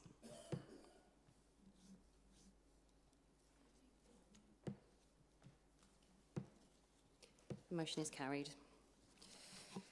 We now move to motion 3, the New Homes Ombudsman. I have Councillor Lorna Dupre as the proposer and Councillor Akinwale as the seconder. Do you wish to reserve your right? Thank you. Right, so I'm going to ask Councillor Dupre to speak, but I am aware that we have an amendment, so I will invite the proposer to the amendment to speak after the proposer of the motion has spoken. So, Councillor Dupre. Thank you, Chair. This motion arises from our concern that Palace Green Homes is not registered with the New Homes Quality Board. That means that buyers of properties through Palace Green Homes cannot access the New Homes Ombudsman. The Ombudsman has a number of powers to help resolve disputes, and if the council's own developer does not register with the board, that deprives residents of access to the Ombudsman, but also sets a terrible example for developers across the district. This isn't just speculative. I am aware that this has actively happened in East Cambridgeshire, that a buyer was found not to be entitled to use the Ombudsman because the Palace Green Homes wasn't registered.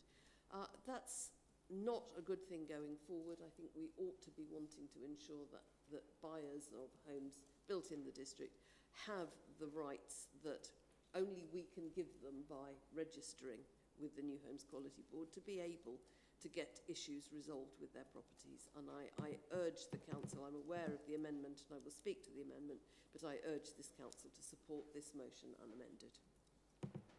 Thank you, Councillor Dupre. We now move to the amendment. Do we have a proposer? Yes, Chairman. And a seconder? Yes, Chair, but I reserve my right. Thank you. Councillor Bailey. Thank you very much. Yeah, So the New Homes Ombudsman is an independent dispute resolution service for new home buyers that have exhausted a developer's internal complaints process. There is also, of course, the Consumer Code for new homes. It's similar, but it also includes a set of established standards for developers to follow regarding sales and after-sales customer care, as well as being an independent dispute resolution service. And East Cambs Trading Company has already signed up to the Consumer Code for new homes, so purchasers absolutely have access to independent dispute resolution already. Registration to the New Homes Ombudsman is currently voluntary. It will become a requirement at some point once the secondary legislation is passed, and there are registration fees of £1,500 per annum. Importantly, as the motion recognises, it doesn't apply retrospectively to homes already completed or sold. So it won't include the 27 new homes at the former MOD site in Ely, for example, as they've already been sold to Havebury Housing. The point is that there are no homes in the East Cambs Trading Company pipeline for this to apply to. So clearly, we don't want to be throwing money away when it cannot, literally physically cannot be used. So, and of course, ultimately, this is a matter for the directors of the company, not the council. But we don't want our trading company to waste money when no one can benefit. Of course, this council would expect the trading company to join the service at the right time. We do, however, note that a number of developers active in our area are not registered with an independent dispute resolution service, and they should be, and we therefore encourage them to register with one, which could be the New Homes Ombudsman, or it could be the Consumer Code for New Homes. And I suspect this motion has arisen, as Councillor Dupre said in her introduction, from concern that Palace Green Homes is currently not registered, and I suspect she's aware that this Land Limited, the trading company of the County Council, is registered, but frankly I won't take any lectures from this land because from 2020 to 2025 Palace Green Homes has actually delivered, and we are way smaller, 153 homes, 38 of which are affordables, had sales income of 48 million. And compare that with this land, who's managed to deliver 76 homes, 21 affordable, with sales income of 25 million. And in 2025, which was the year that this land sold massive 9 homes, they were paying £2.5 million in salary costs and £162,000 for 6 non-exec directors. And the 24-25 accounts show that 120 million is outstanding in loan principal, and they sold another 5.2 million worth of land, writing off £2.5 million in land value in doing so. So that brought the total write-off to date to a whopping 8.4 million. And of course, there was the recent secret meeting where Lib Dem-run Cambridgeshire County Council effectively wrote off £60 million of loan, converting it into a grant, probably never to be seen again by the taxpayers of Cambridgeshire. So I think Palace Green Homes demonstrate, and East Cambs Trading Company demonstrates a very clear link between council ownership, community outcomes, housing delivery and financial support to the council, and it is responsibly run. Sadly, this land has produced financial losses, heavy write-downs and limited house building output despite higher overheads. It represents a huge risk to the taxpaying public of Cambridgeshire, and I am extraordinarily pleased with how East Cambs Trading Company conducts itself. It does the right thing. It has a dispute resolution service that people have access to and will, of course, comply with legislation and will join the New Homes Ombudsman and pay the fee at a point where it can actually do some good, because right now it has no homes that can possibly apply to in the pipeline. Thank you, Councillor Bailey. Are there any other speakers to this amendment? Councillor Inskip. Thank you, Chair. Councillor Bailey seems to spend most of her time trying to attack this land rather than actually dealing with the motion in front of us. And what the motion is doing is putting forward something that already has been recommended to the government by the Competition and Mergers Authority after doing an extensive study and research. And as a consequence, we know it's only going to be a matter of time before this is formally mandated by the government. So either we wait until we're told to do it, or we realise that actually it's in our interest as effectively the sole shareholder in the East Cambs Trading Company to to get that to get them to join the scheme now.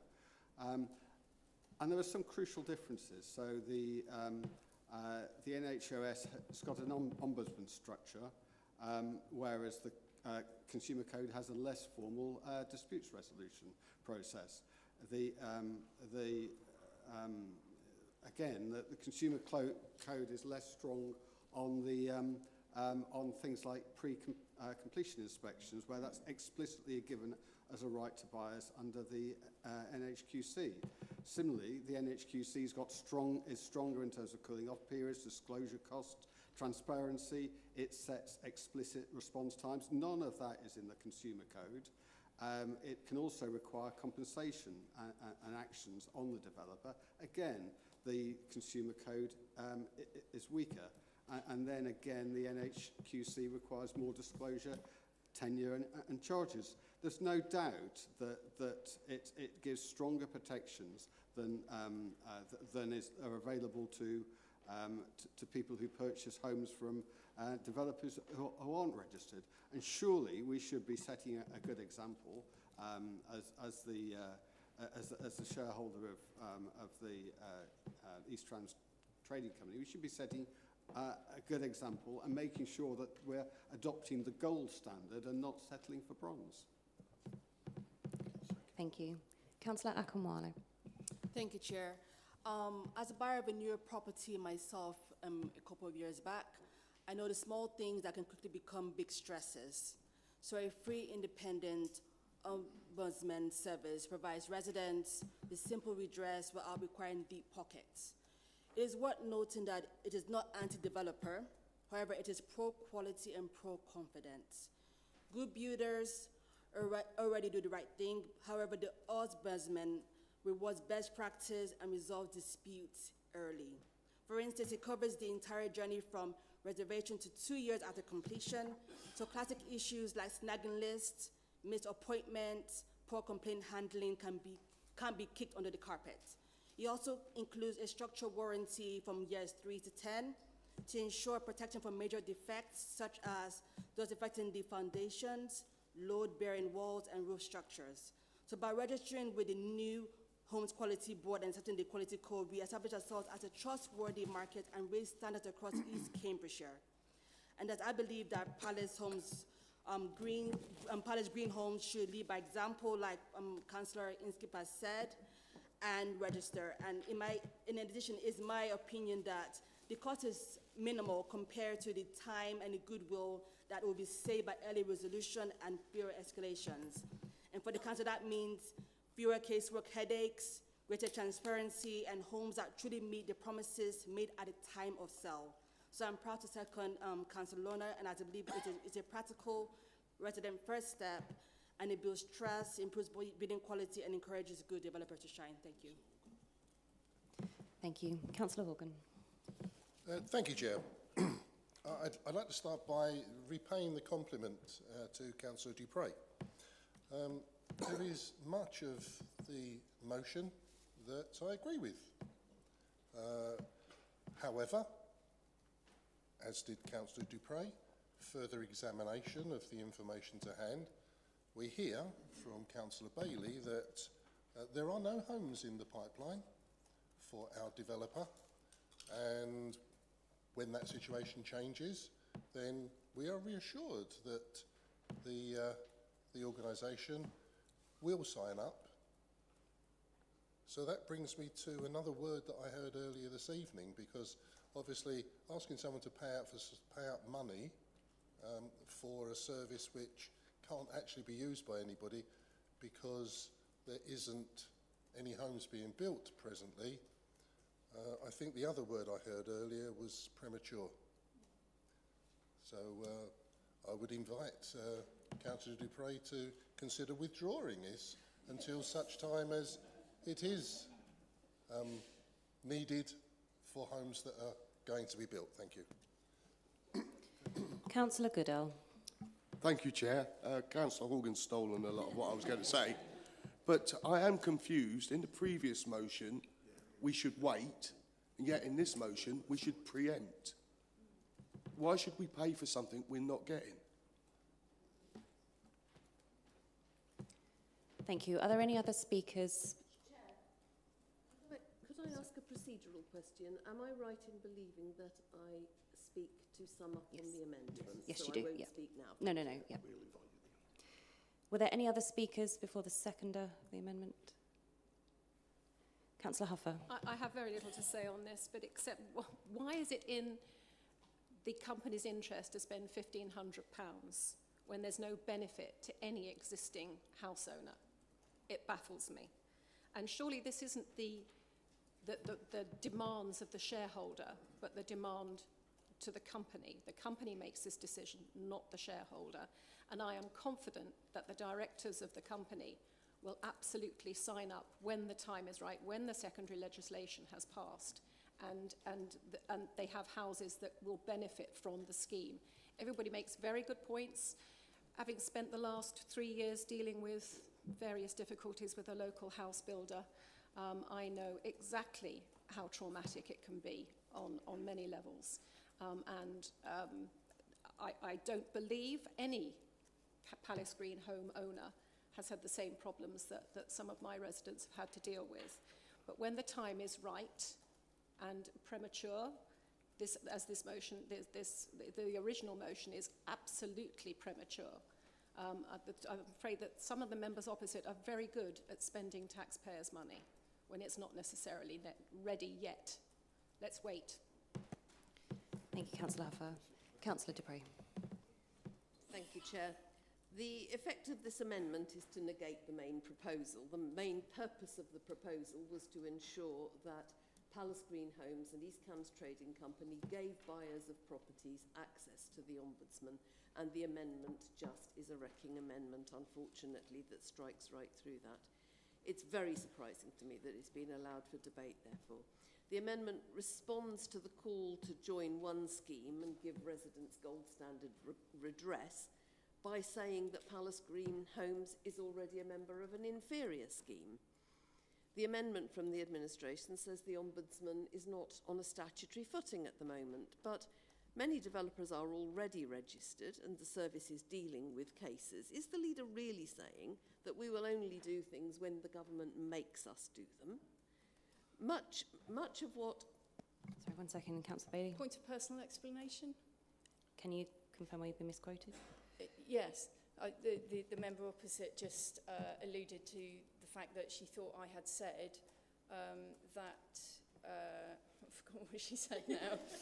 We would only do it when that we would only do it when we were forced to do it by law, and that is absolutely not what I said. What I said and what I meant was that we would encourage our development company to do it at a time when people could benefit.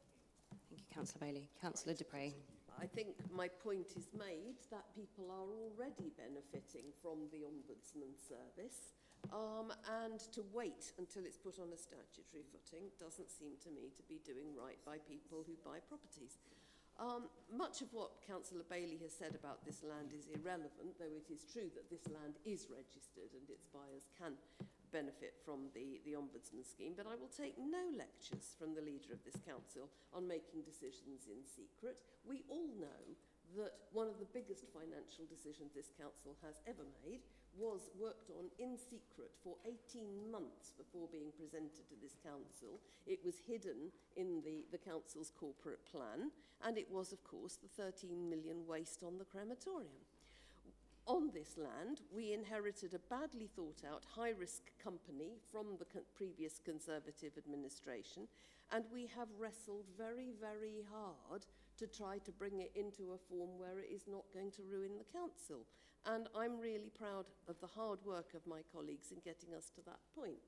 The thing we inherited was a terror. The interview that I was part of for the chair of the company originally is a horror that I will carry with me to my dying day. It started with one of the Conservative members asking whether I wanted to sit on his knee in the absence of chairs, and went steadily downhill from there. Councillor Inskip is correct about the difference between the schemes. The scheme that we are a member of is, it offers less by way of compensation. The ceiling for compensation is lower than the one that we think we should join, and the Ombudsman access isn't there.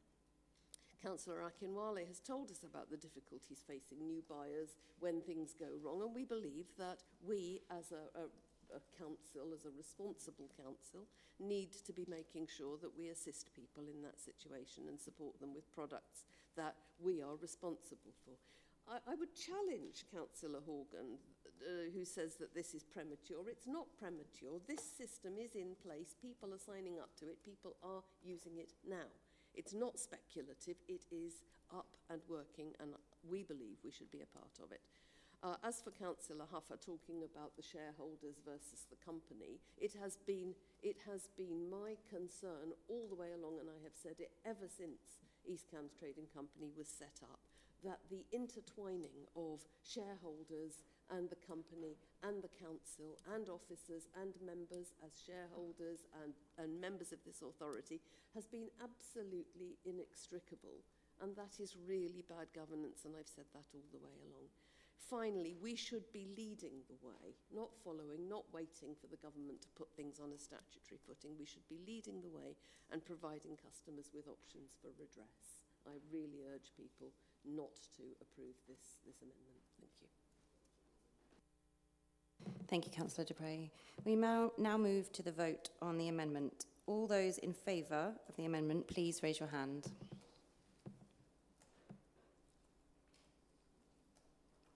And all of those against the amendment, please raise your hands. The amendment is carried.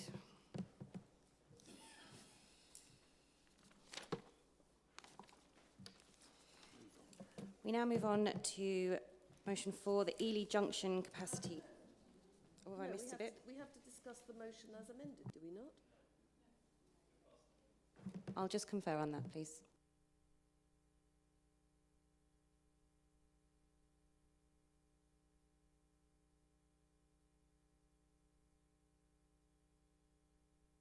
I'm just going to confer.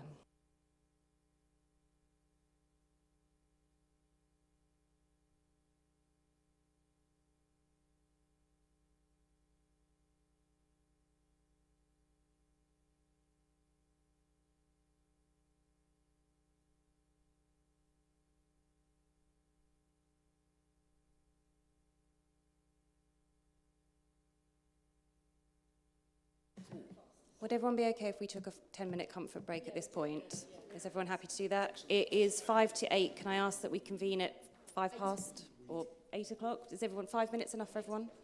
Yep.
mum voice.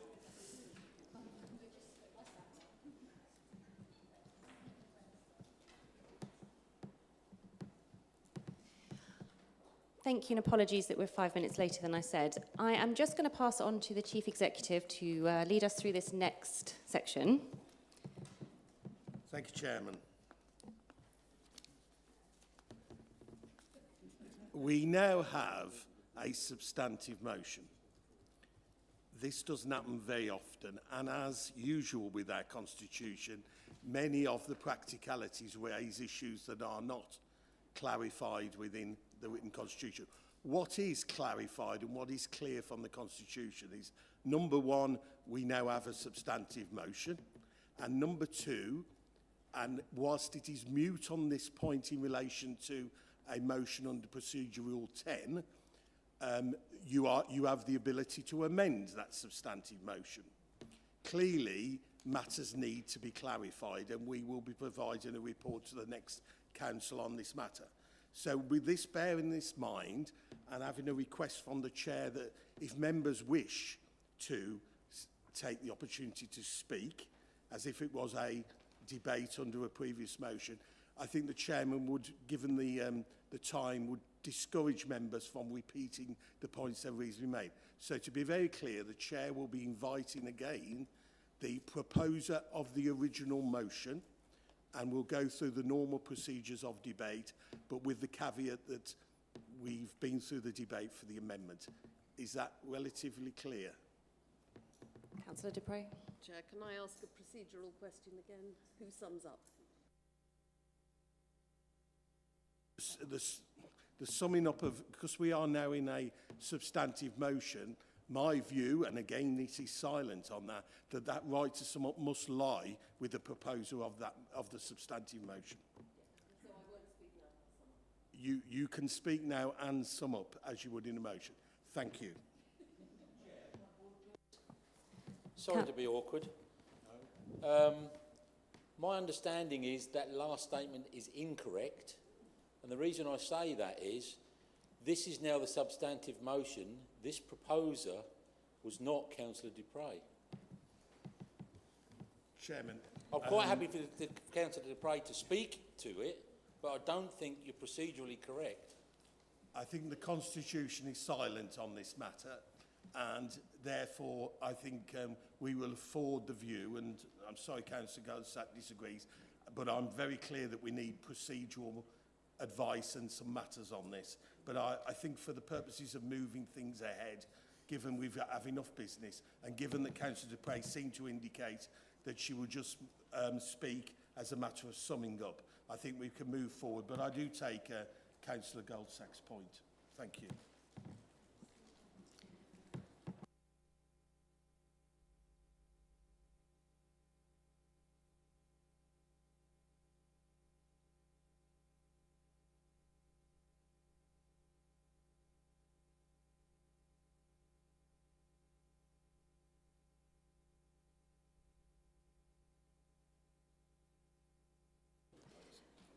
Hopefully I don't mess this up. Councillor Dupre, would you like to speak now, or would you like to wait until summing up? I will wait to sum up. I'll speak only once. Thank you. Would the seconder of the motion like to speak now? Yeah. No. Are there any other speakers at this time? Councillor Bailey. All I want to say is that actually I think we're in agreement on all of this. The only issue is about the timing. And all I'm saying is that there are right now and for the foreseeable future number of talking years, not months, there are no homes that anyone could benefit from this from. So let's not just ask our trading company to waste £1,500 a year, but we encourage them to sign up, and it is their decision when either the legislation requires or there is somebody that can benefit because there is a home being built.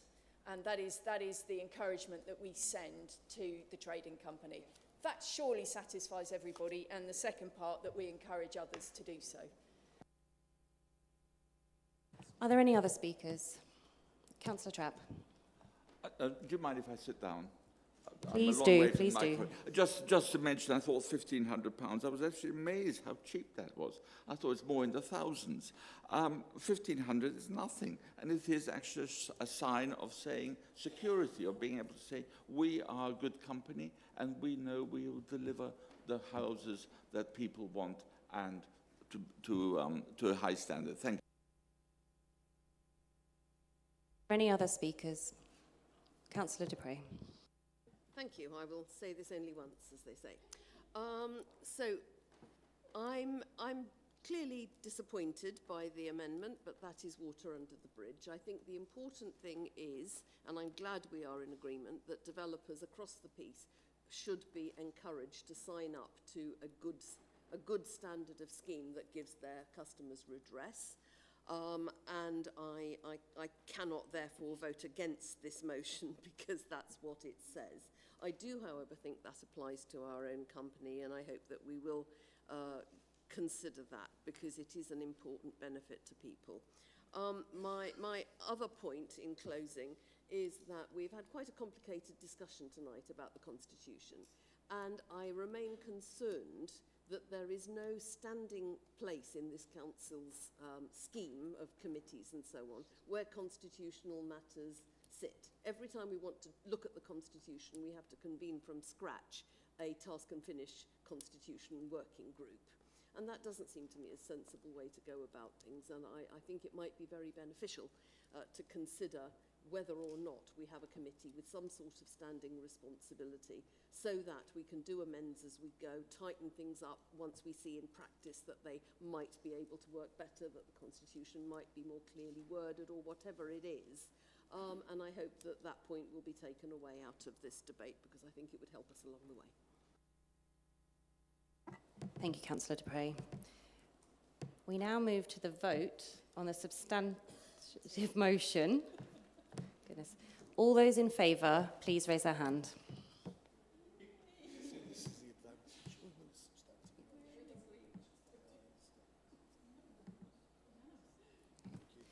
That's unanimous and that is carried. Thank you all for your patience on that. We now move to motion 4, Ely Junction capacity improvements. I've got Councillor Mark Inskip as the proposer and Councillor Christine Colbert as the seconder. We once again appreciate we have an amendment here, so we will follow the process that we have before. So Chair, in view of the procedural issues earlier on, I'm going to simplify this by making to amend my motion to fully incorporate the amendment from Councillor Goldsack. And actually, I'm doing that because it does add to the motion I'm proposing, not simply. It hopefully makes our life easier when we come to the end of the debate. Thank you, Councillor Inskip. Are there any other speakers? Oh, sorry, does the secretary agree to that first of all? Yes. Yeah. Hang on. Sorry, 1 second.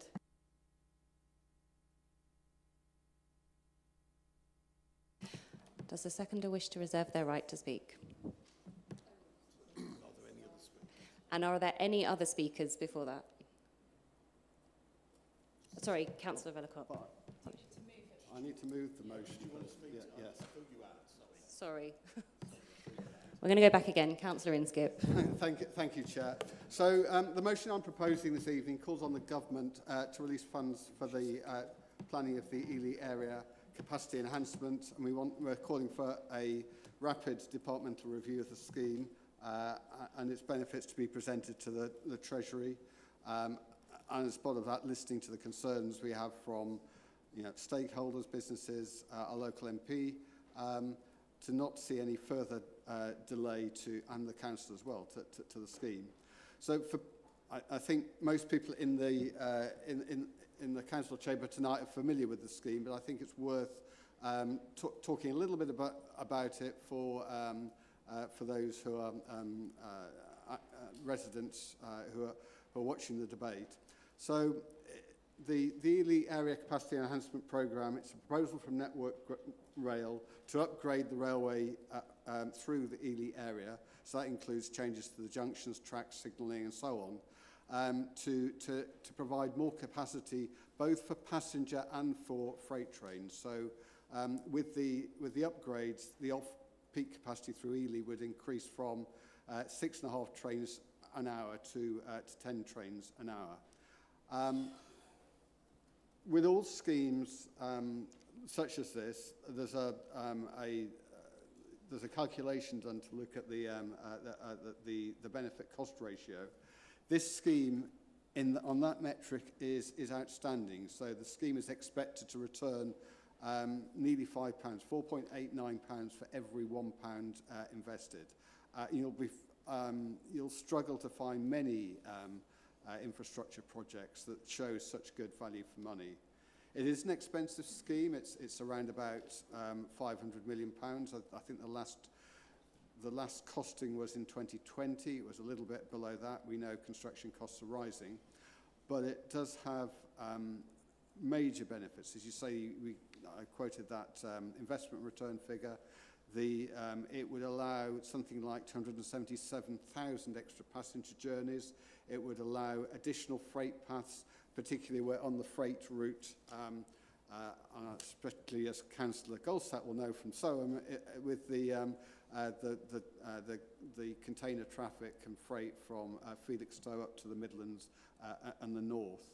And it would remove around about 98,000 lorry journeys annually. So more rail passengers, less road freight because it's moved onto rail.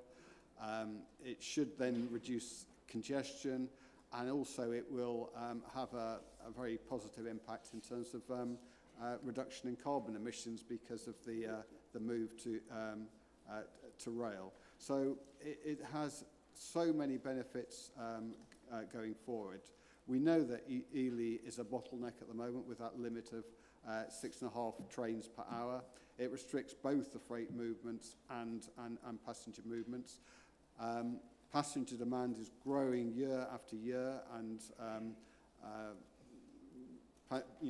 people in the district are commuting to work. Some maybe to football matches in London if they're not going locally to Cambridge, and so many other reasons. And Ely is, from a rail perspective, a strategic location, and we should look to develop that and get the benefits that will serve us locally, but actually serve a large part of the country, in particular in terms of the freight aspects.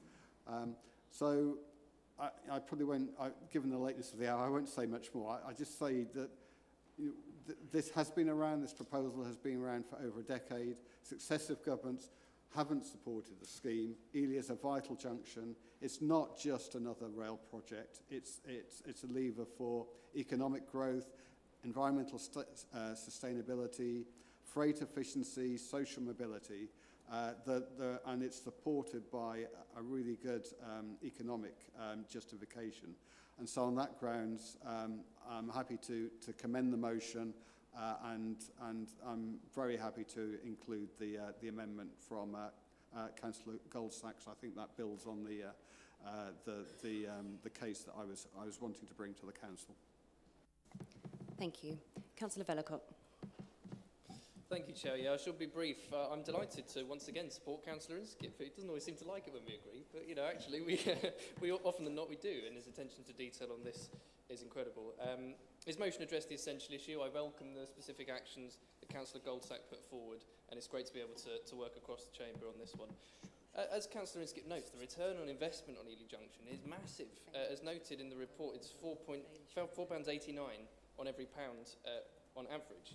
And I'm really disappointed with governments of my own party and of the Labour Party that the high growth, high potential of this asset has not been prioritised. In fact, it was recently deprioritised by the new Labour government. But I am very glad that the new mayor, Paul Bristow, got all the MPs and council leaders of all political persuasions to sign that letter and to open the government to considering the issue in the near future. It's this kind of local leadership which I really think we need, especially cross-party, and I'm really hopeful it will get the results we need. And as Councillor Inskip notes, if we boost capacity at Ely, it paves the way for massive improvements in more rural areas and our market towns further down the line. And it's in my residents' interests to do what we can to fight for it. So I therefore support the motion as it's written. Thank you. Councillor Bailey. Yeah, thank you. Really briefly. So Councillor Vellacott's just alluded to the fact that we did do a lot of lobbying over a long time from the Combined Authority and recently, which has at least provided a sort of seed of hope. The one thing that I would say is that, and I totally support this, I'm very happy to undertake the actions that are required. The one thing that I would say is that we, you know, it is an expensive scheme, even though it's got a great you know, benefit-cost ratio at the other end. And there could be a temptation, with the government being under the cosh financially, as it clearly is, to downgrade this scheme and deliver something else that has some similar effects, but potentially, you know, does not provide the road solution that we absolutely must have, because we are not going to divide our communities. You know, we have to keep access for North Ely residents, Prickwillow residents, Queen Adelaide residents and the businesses. So we must always be clear that it has to be the scheme that was the preferred option, and it has to retain the road access, but very happy to support it. Thank you. Councillor Goodall. Thank you, Chair. I'd just like to point out, I used to work for Network Rail as a signaller for 18 years, 9 years of it at Cambridge Power Signal Box. The first phase of this was done when they, bi-directional Ely West curve, it used to only go one way at one stage, and that was the phase one, and we was all ready for it to go, and then the funding was withdrawn. There is another way of upgrading, which should not cost a great deal, and that is Ely North Junction is what they call double block working, which means the train that's on the junction has to clear 2 signals and a quarter of a mile before the next signal, the 2 signals back, will clear. Hence why you sit a long time at Cheshire, you know, because the next one goes up to that signal, and as he clears that, that clears, and the barriers stay down because the train's in this circuit. The other thing you have to take into account is Soham would have to be dualled, the line to Soham Felixstowe where it's single line, otherwise you won't get the capacity that you want. And also the trestle bridges across the Wash need upgrading because of the number of vehicles going across it. Thank you. Councillor Goldsack. Well, I think I can follow on from Councillor Goodall quite nicely there. Thank you for accepting the amendment. I think it's the right thing to do to what is a good motion and a very valid motion for all of our ward members. I'm going to focus on my own ward of Soham North and just alert a couple of things. I was told by a ward member 8-9 years ago, he said, what the heck? He said, if we could get enough trains to get the Soham station reopened and go to Addenbrooke's, either by getting on a train that goes to Newmarket, to Dullingham, comes into Addenbrooke's where they should build a new station, and then come down to Cambridge North, come to Waterbeach, come to Ely, and just had a train doing that loop, and one perhaps going the other way if the demand's big enough, and that would take so many cars off the road. And that's always stuck with me. I thought, what a sensible idea. Then you realise things like, and I'm going to add this to your list of what you'd have to do, the Snowell Loop would need to be put back in to get into Newmarket, because you can't get into Newmarket on a train unless you go up to Bury or nearly to Bury to turn around and come back again. So this is a massive project. It's already been said the benefits cost ratio on this is one of the highest I've seen, to be quite frankly, from any infrastructure project. I'm going to just flavour this politically to finish my bit. We're not in a red wall. We're not in a red wall that's under severe pressure, right? We're not getting focused on like other areas that are getting investment. I wonder why that is, right?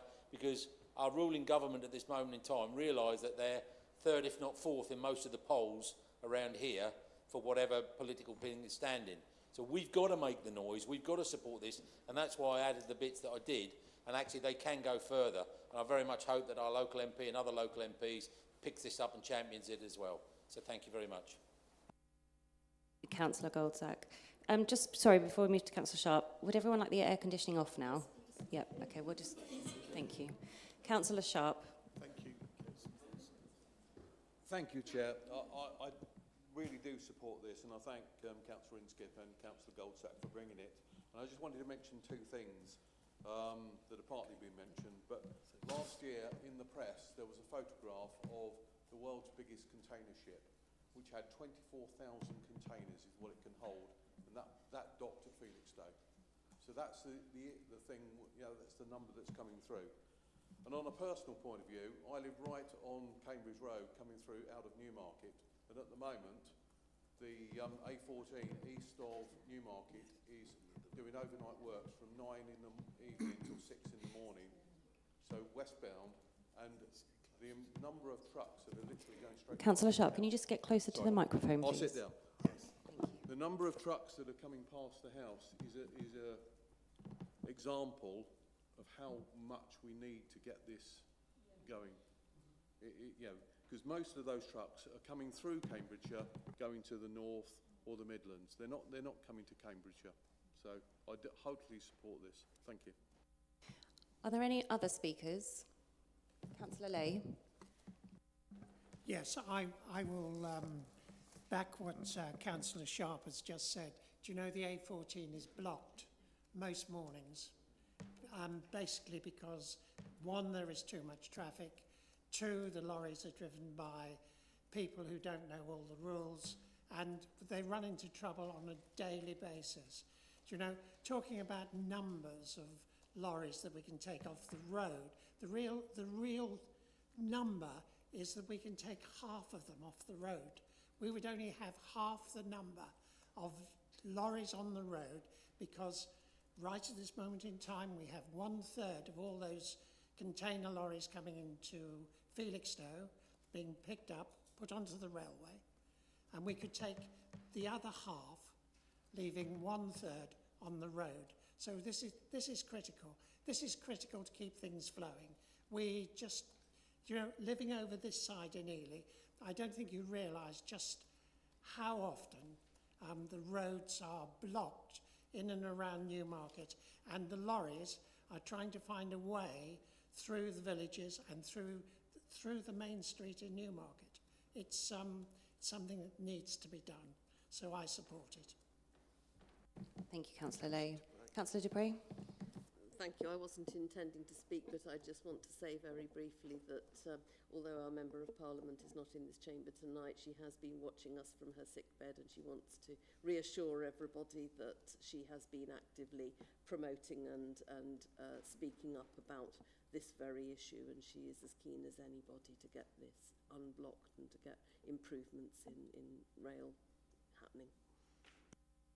Thank you. Are there any other speakers? Councillor Colbert. Thank you very much, Chair. I don't think there's anything I can add to the debate. Nothing would make me happier than for this to go forward, other than the fact that I'm so pleased to see us all speaking from the same hymn sheet, as it were. It's an absolute delight. So, thank you. Thank you. Councillor Inskip, did you wish to sum up? Yes, Chair, but I'll be relatively brief. Just picking up on one of the points that Councillor Goldsack mentioned about alluding to maybe the government is focusing on those areas that it thinks politically it needs to invest in. Actually, I think the government is actually short-sighted even on that point, because this isn't just a benefit to our local area, but a lot of those the freight from Felixstowe goes up to the Midlands and the North, and that's where quite a lot of the economic benefit will come from, as well as locally. So I think that the government needs to look more closely at this and to support it. And the other thing, I think, without going into a whole sort of rail discussion, is Councillor Goldsack mentioned the snail wheel curve. There's an awful lot that we could be doing, but until you do the Ely area capacity enhancement, none of it can really benefit. So actually, I don't think the snail wheel curve on its own, even after the improvements, you actually also need to improve that Cambridge to Newmarket line and improve the capacity on that. Working, I would suggest, with those other couple of authorities that we were talking about earlier, but I think there's a lot of scope there that would benefit. This would open up further opportunities to improve rail transport in the district that would benefit us. But I'm very pleased to see that we seem to have support across the chamber tonight, and hopefully looking forward to a unanimous vote when we come to the vote. Thank you, Councillor Inskip. So we now proceed to the vote on the motion with the amendment accepted by Councillor Inskip. Can I ask all those in favour, please raise their hand. That is unanimous and that is carried.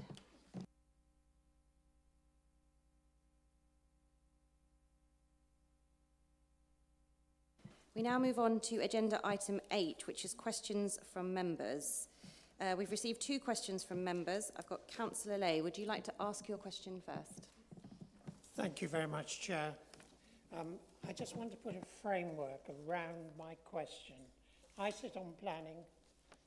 We on a whole, when a big site comes up in front of us, we allow about 30% of the houses to go for either affordable homes or homes for rent.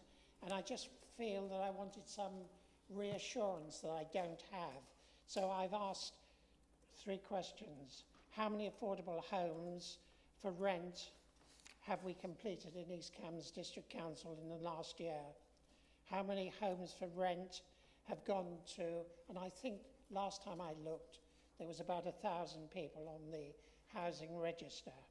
And again, how many of the new rented properties have been let to people outside Cambridgeshire? All I really want to do is to make sure that we are looking after more of our own people rather than producing homes for people who want to come in and live in our area. Thank you. Councillor Huffer, would you like to respond? Thank you, Chair. If you don't mind, I'll remain seated so I can read from my response here. Thank you, Councillor Lay, for your question. You will, of course, be aware that the Council is not a housing provider, but we also don't sit idly by. We do what we can through the policies that we have in place and then deliver what we can through East Cambs Trading Company and working with our established CLT network who do remarkable work. We are passionate about delivering genuinely affordable housing that enables people to live and work locally. Officers are working on both our annual monitoring report and our returns to government. Once this work is finished, we will have the answer to your first question, and I will ask officers to share this information with all members as soon as they are able. However, whilst the numbers aren't available for us today for this year, there is good information in the 23-24 annual monitoring report. That year, there were 154 affordable completions, and when you add that to the 2 previous years, there were 489 affordable homes. The last 3 years have been the strongest years, and long may this continue. In 24-25, 479 properties were rented. 376 were allocated to people on the East Cambs waiting list, but only 7 properties went to people outside of Cambridgeshire. We don't know how many of these properties were built in the same year, but as I've already said, we're working on this, and I will make the information available. I do know that this year, Kennet CLT took a huge step forward and are now the proud owners of 10 affordable homes, with 5 of those for affordable rent. In fact, they welcomed new tenants just this week. This may seem like a small number, but that is 10 new affordable homes for people with a strong local connection to their area. And there are 50 more homes to come, with 35 of those with affordable rent. In previous years, Swaffham Prior, Soham, Streatham and Wilburton, Haddenham and East Cambs CLT have delivered affordable housing that enables people who have a strong local connection to have decent, affordable housing. Delivery to date through our CLTs is 91, and 63 of those are affordable rent. And there's more to come. Kennet, I've already mentioned, and Haddenham CLT has ambitions to do more and is actively working with East Cambs Trading Company to make this ambition a reality. It won't count in this year's figures, but I would like to thank East Cambs Trading Company, as they are on site right now building 27 affordable homes in Ely. A few years back, from this very chamber, we asked them to try and deliver more than our 30% policy on affordable housing, and they have delivered for us. 100% of the 27 homes are affordable housing, and they are all for social rent. We do all this because we've put in place a framework to enable it. We have a company that shares our vision. We have a community-led development policy with grants available for start-up and pre-development costs. The 100k homes policy, our first homes, are targeted at people who live and work locally, and we influence wherever we can affordable housing to be delivered to those with a strong local connection. On this last point, we worked with Accent at their site in Little Downham that will deliver 39 affordable homes to ensure that our local connection criteria was secured and that extra efforts were made to market the properties in the local area so that people knew that there are affordable homes available that they can access. I'm proud of what we've been able to achieve through the actions that we have taken, and I hope that answers your questions. Thank you. Councillor Vellacott, would you like to ask your question? Thank you very much, Chair. Could the Leader of the Council please explain her understanding of the circumstances surrounding the planning application 2500437 LBC for listed building consent, that's the retrospective changes to the secure office at the old dispensary in Ely, initially converted without permission into an office for the Liberal Democrat MP? Councillor Bailey. Thank you. Yes, in fact, there were two planning applications in relation to the Grade 2 listed old dispensary on St Mary's Street in Ely. They were both submitted by Councillor Gareth Wilson in his capacity as a director of the registered company, the Old Dispensary Ely Limited.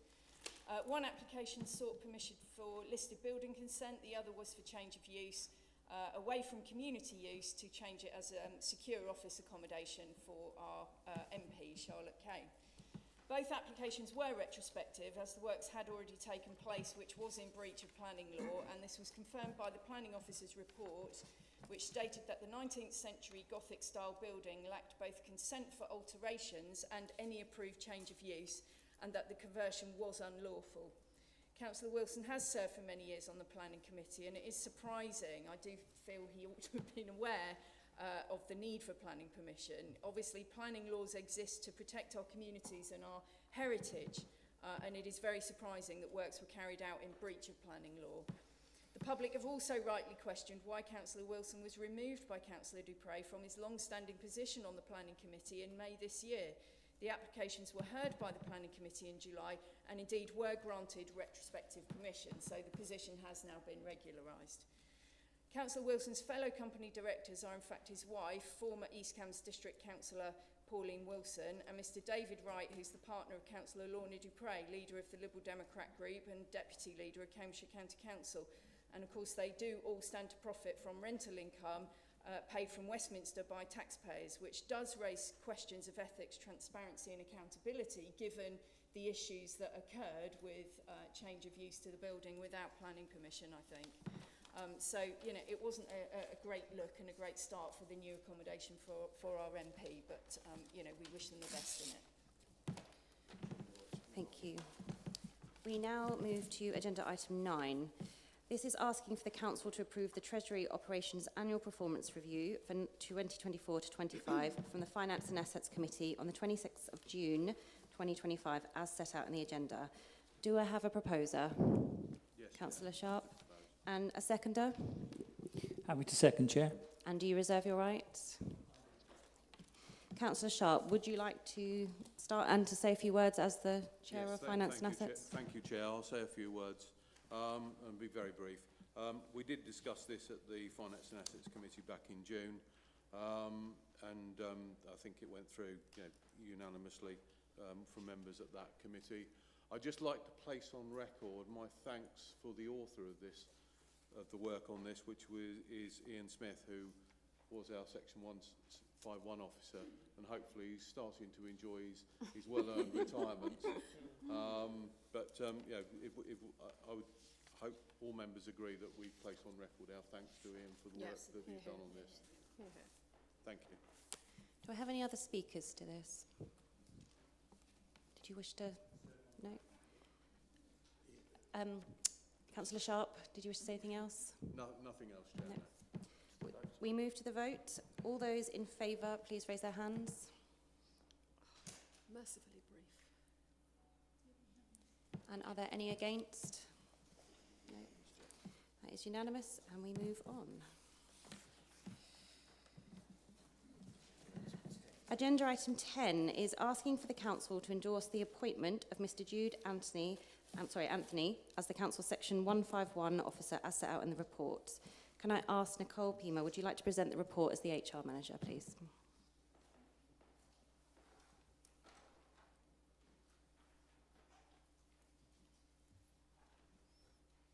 Thank you, Chair. So long. Appointment of chief officers is the responsibility of the council following a recommendation from the chief executive. Interviews for the post of Director Finance and Section 151 officer were conducted on the 19th of August. The interview panel, chaired by the chief executive, recommends the appointment of Mr. Jude Anthony for the post. Members are requested to endorse the appointment of Mr. Anthony as the council's Section 151 officer. Thank you, Nicole. Do we have a proposer for the recommendation? I'd like to propose, Chair. Councillor Bailey, and do you have a seconder? I'm happy to second, Chair. And do you reserve your right? Thank you. Councillor Bailey? Yeah, thank you. Just a few words. And obviously, I'd like to pay tribute to our outgoing and outstanding Section 151 officer, Ian Smith. And in doing so, I'm absolutely delighted to support the appointment of his deputy Section 151 officer, Jude Anthony, as our new Section 151 officer. I've really welcomed Jude's support to the council since he joined, and his presentation of reports at committee meetings, and I was pleased as leader to be an observer at the interview process. Jude is being appointed on merit, and obviously he has the advantage of a diverse career background actually, and hitting the ground running through his work at this council as Deputy Section 151. And I thank the Chief Executive for his recommendation, and am delighted to endorse his appointment of Jude as our new Section 151 officer, and I very much look forward to working with Jude in the months and years ahead. Thank you. Councillor Dupre. Thank you. I assume that Mr. Anthony's going to be appointed to this post, and I wish him well. I genuinely wish him well. However, the paper and the process behind it are, in my view, grossly deficient, as is the Constitution. Hence our amendment on the item following this one. It's too late for this, but I hope it will be borne in mind for the subsequent item. This is one of the council's 3 statutory posts. There is the head of paid service, there is the monitoring officer who does the law, and there is the Section 151 officer who does the money. That is the 3-legged stool on which we all sit, and we need that to be reliable and robust. They are extremely important posts, and they need the confidence of all councillors, not only the administration, but of all councillors. And yet, there's nothing in these papers about the job specification, the criteria, the candidate CV, how they met the requirements of the job. And I'm not saying they don't, but I've got nothing to go on to tell me anything in either direction on this. Only one councillor, the leader, has been in any way involved in this process, and I find that extraordinary. Certainly on other authorities, we've had meetings of councillors who consider the criteria, the job specification, what they want this person to do, the advertising process, they take part in interviews, and I'm absolutely astonished that we've had no involvement in that at all, and also no information about any external advice there may have been from external Section 151 officers, or those offering external support and consultancy. This is a really significant post, and yet the way in which we're dealing with it is extraordinarily flimsy. And it's flimsy in all sorts of ways, but the flimsiness starts with the Constitution. There is a section of the Constitution, which I will refer to in the next amendment, which deals with the recruitment, disciplining, and dismissal of officers. There's about 20 times as much information in there about dismissal as there is about appointment, which seems to me to be slightly disproportionate. But there is almost nothing of any substance in that about how we make these really important appointments. and I think there should be. So, with real regret, I can't vote yes to this. I'm not going to vote no, because I don't know enough to be able to vote no either. We've just not been involved. But I think there is a serious issue here, and which is why when we come to the next item, I'll be saying something about that. So I'm genuinely sorry, but I genuinely wish him well, and I hope that Mr. Anthony makes a success of this post for all our sakes. Thank you. Are there any other speakers? Councillor Vellacott? Thank you, Chair. This is very disappointing. Members recruit the Chief Executive as head of the paid service, who then recruits staff. That's the way it has always been at every council, regardless of who runs it. And it only requires a vote of council due to the statutory position that Councillor Dupre mentioned is the same with the monitoring officer. They say, they weren't involved. Well, we weren't either. It's a staffing decision. And as far as I'm aware, Councillor Bailey, as leader of the council, which you would expect, was an observer, and that was it. They talk about the need to consult councillors. Absolutely, here we are. We are having a discussion about this, and I trust my chief executive to do the job that he was appointed to do. I'm very disappointed that this is so contentious when this should be a moment where we celebrate a huge achievement for Mr. Jude Anthony. He's absolutely great. He comes to Op Services, he knows absolutely all the answers to every question. He's completely involved in the life of this council, and he is absolutely the right candidate. And I'm looking forward to a strong partnership, even if others might not be. Are there any other speakers? Councillor Sharp? Thank you, Chair. Just very briefly. Yes, I support Mr. Jude Anthony in terms of his appointment. I am disappointed at that it's doesn't look like this is going to be a unanimous vote from members opposite, but I'm looking forward to working with him in the coming months and years. Thank you.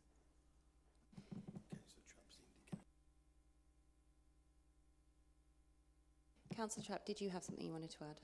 Yes. Well, I'd rather saying the sort of similar things, saying that without knowing the process, without knowing who else was there, what kind of other people, I find it very difficult. I do wish Mr. Anthony all the best for the post, but I'm not sure I can actually support it since I don't know anything about him, and I've not been told anything about him, and that is why I'm going to be abstaining.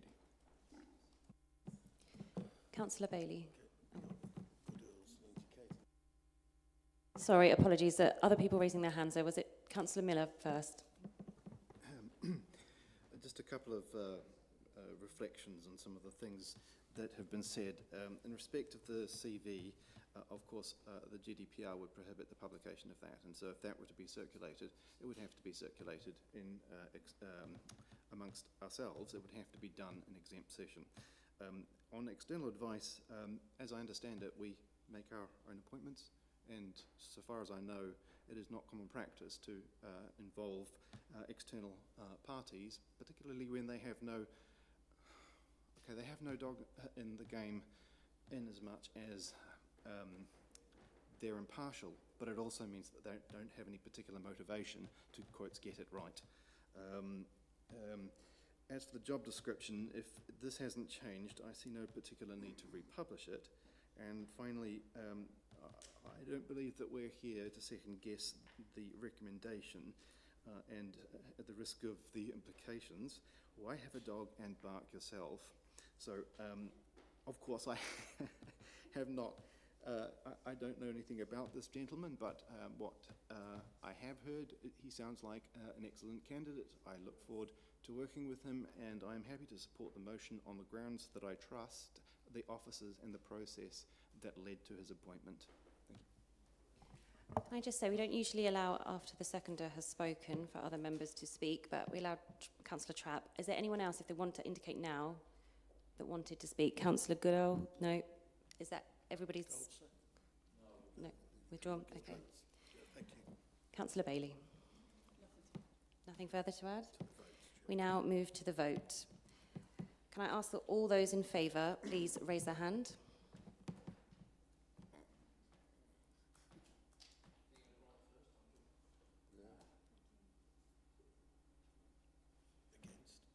And all those against? And those abstaining?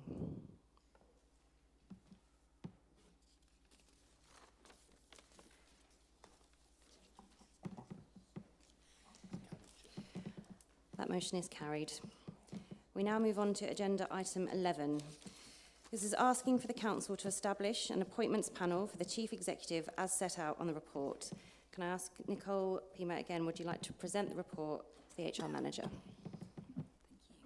Thank you. The Chief Executive has handed in his resignation. His last day of employment will be the 31st of December. The Constitution confirms the requirement for Council to establish an appointments panel to make a recommendation on the person to be appointed following the interview process.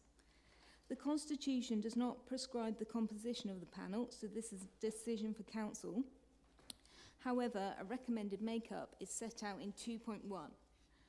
To maintain stability and ensure leadership continuity, it's recommended to advertise the post internally only in the first instance.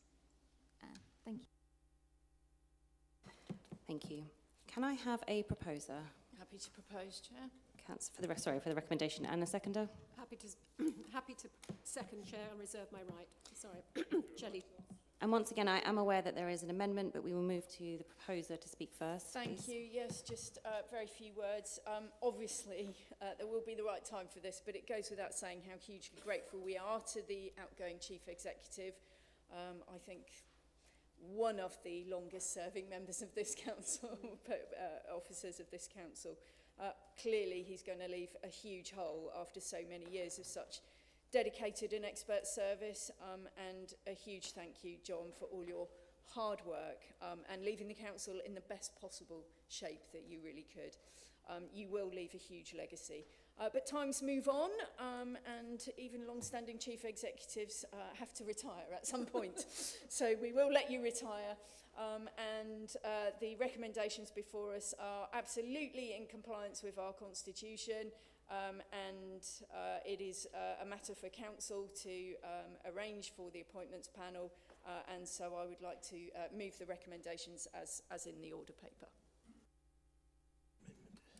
Thank you. Now, we have received an amendment to this item that has been circulated. Do we have a proposer to the amendment? Councillor Dupre, and a seconder? And do you reserve your right? I do.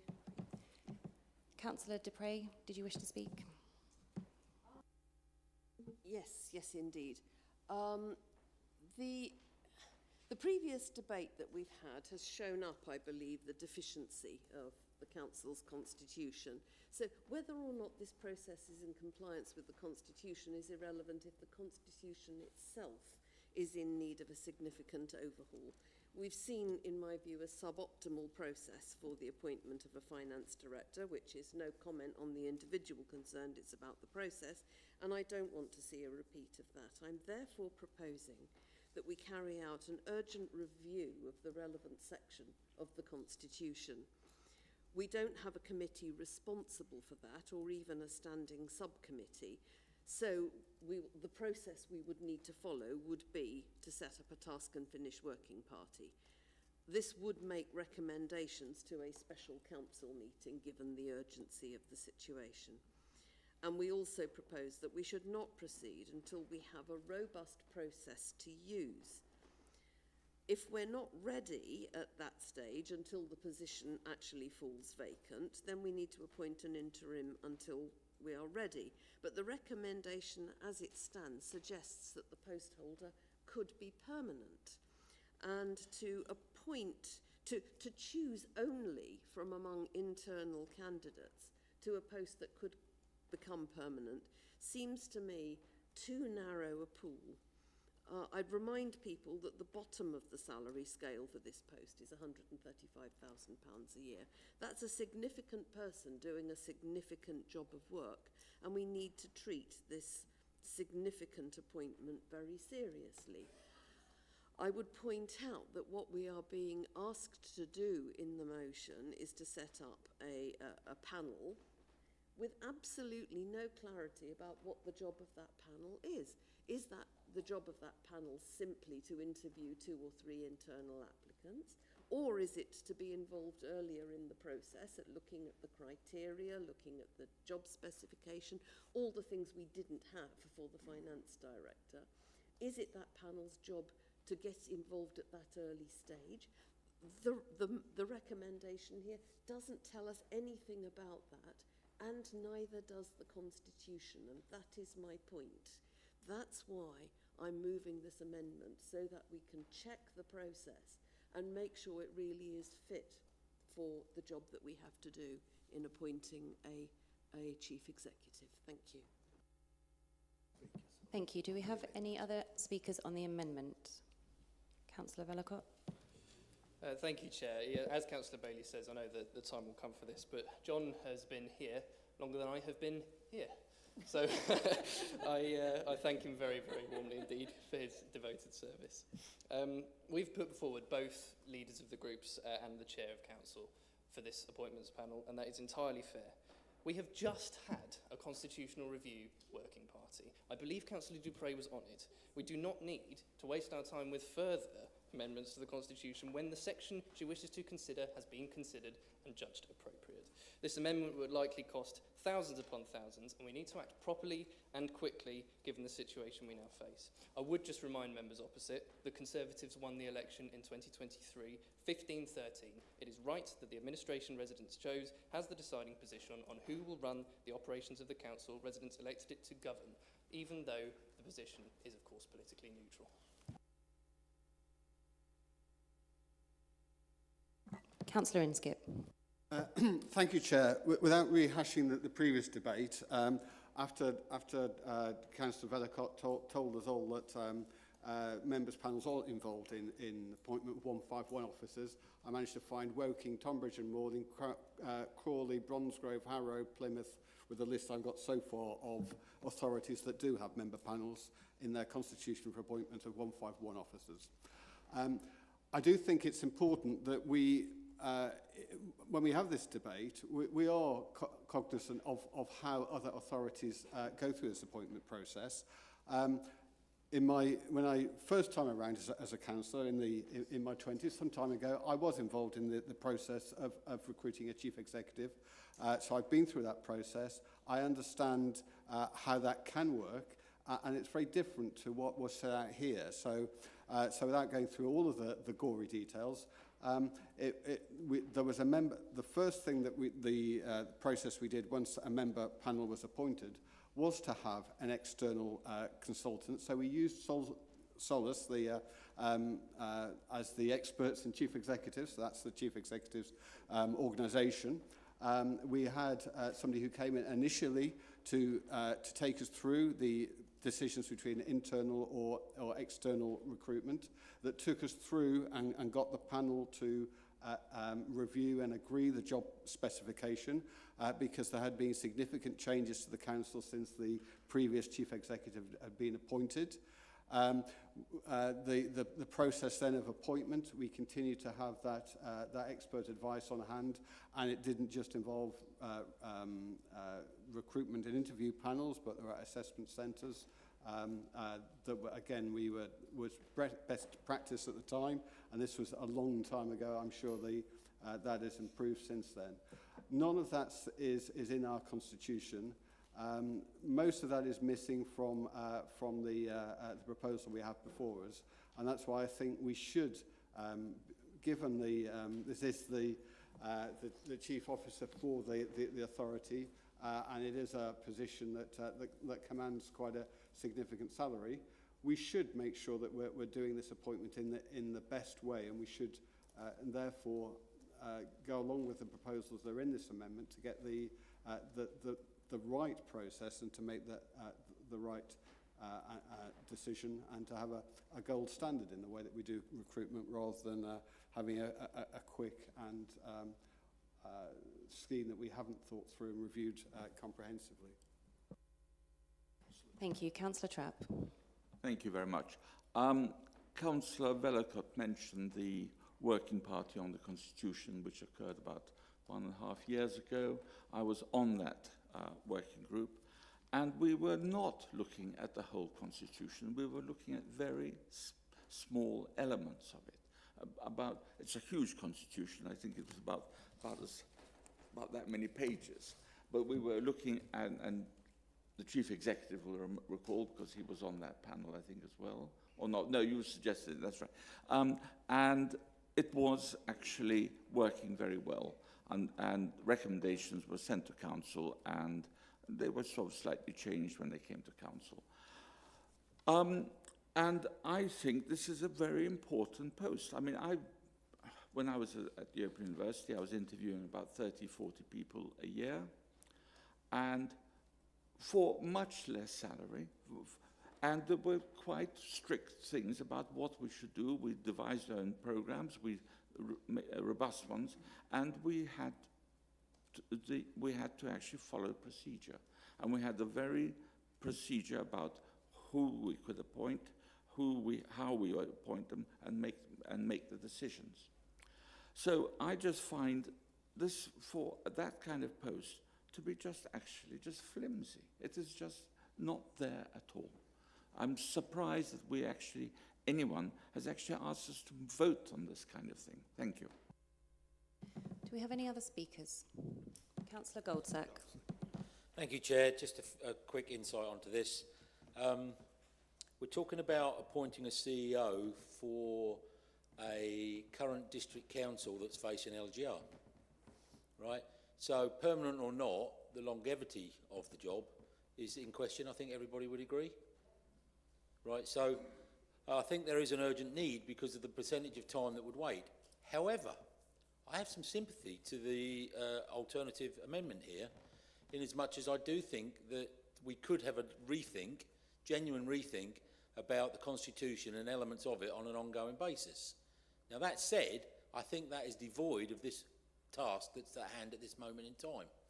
So I would actually propose, well, I can't propose because the amendment's in there. So I can't agree with the amendment because I think that would delay us of a much-needed CEO. But I do think it's something that we can consider moving forward. Thank you. Do we have any other speakers? Councillor Whelan. Yeah, thank you, Chair. Right, I'm pleased to second this amendment because it's vital that we approach the appointment of our next Chief Exec with the transparency, rigour and inclusivity that such a senior and accountable role demands. Firstly, it is essential that we do not restrict this process to internal applicants only. While internal applicants should certainly apply, we need to ensure that we are drawing from the widest and most capable pool of talent available.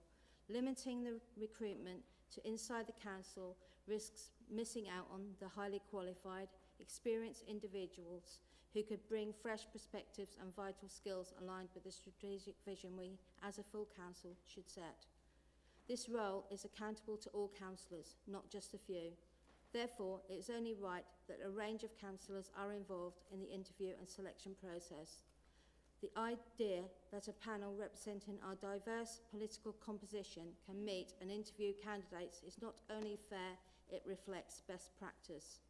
Also, across the country, other local authorities engage independent expert bodies, as Councillor Inskeep has mentioned, like SOLAS, the Society of Local Authority Chief Executives, to assist in senior recruitment. These experts can help ensure a professional and thorough process, and I believe we should be no different. Their input, alongside a panel of councillors, can provide us with the best chance of appointing somebody truly capable of leading our organisation through its next chapter, whatever that is. Finally, we owe it to the residents of this council to get the process right. It is their services, their communities and their futures which are all shaped by the leadership at the top. Let's not shortchange that responsibility by limiting ourselves or rushing through a flawed process. I urge colleagues to support this amendment. Thank you. Thank you. Councillor Bailey to sum up. Thank you very much. I agree with colleagues opposite that we should be doing this appointment in the best way, and I wholeheartedly believe that this is the best way. We're simply not going to go into a review of the Constitution in order to appoint a new chief executive. Honestly, this amendment is a thinly veiled refusal by the Liberal Democrat and Independent group to accept that we are the administration. It honestly does nothing other than drop chaos into the organisation at the time we need it the least. simply because the opposition can't seem to accept the reality that this is a decision of the council and we are the administration. We are a pragmatic council, and if we can successfully appoint internally, why would we not do so? And why would we delay that process? This is a robust process. There's no presumption of an appointment. An appointment will only be made on merit. And a successful internal appointment made on merit will facilitate an all-important handover period. It will provide stability in uncertain times, and it will avoid unnecessary costs and delay, which could be significant. Assuming the working party reported to November Council, and depending on the notice period of the successful candidate, we could easily be looking at June or September 26 for a new incoming chief executive, assuming we could even recruit, given that the council has limited time left in existence. The costs would include employing an interim chief executive, recruitment consultants, advertising costs. This could easily run into £80,000 to £100,000 or more, and it has no guarantee of success given the timescales of local government reorganisation. So honestly, let's just follow our constitution. Let's get on with the plan to offer the post internally and see how we get on. We can't support this unpragmatic, politically opportunistic amendment. We now move to the vote. All those in favour of the amendment, please raise your hands.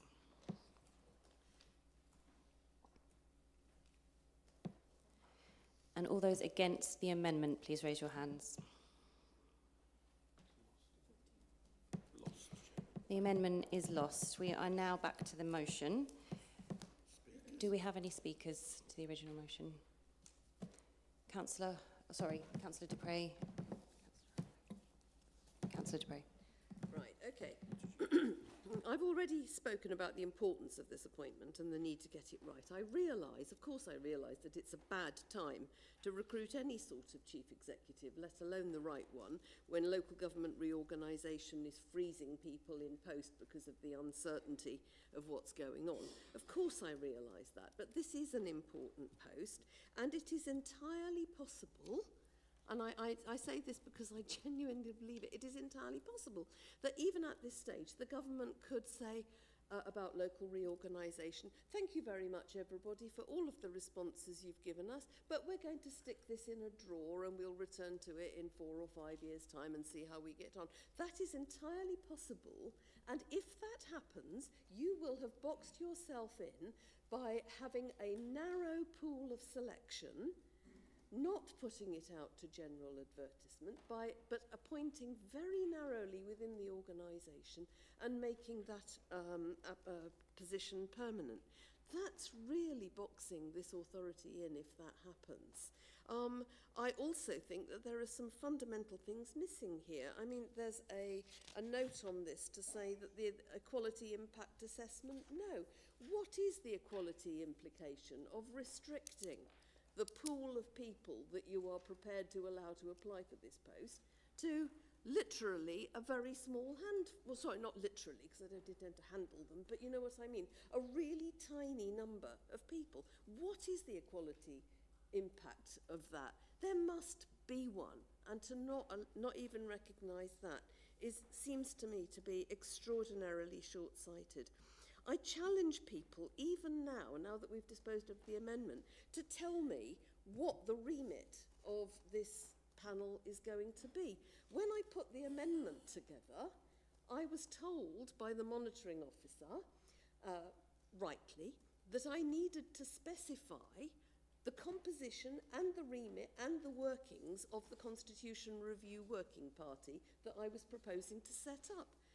This paper doesn't even tell us what, apart from the composition, it doesn't tell us what the remit of this panel is, what they're there to do, or anything at all about its workings, and neither does the Constitution. These people are being appointed, and I say these people, they include me, with nothing written down about what we are supposed to do or what our role is in this process. I had to do that to give you an amendment. You can't even do that to give me the substance of the motion. This is just extraordinary, and we just cannot make a significant appointment like this in what is frankly such an extraordinarily unserious way. Councillor Trapp.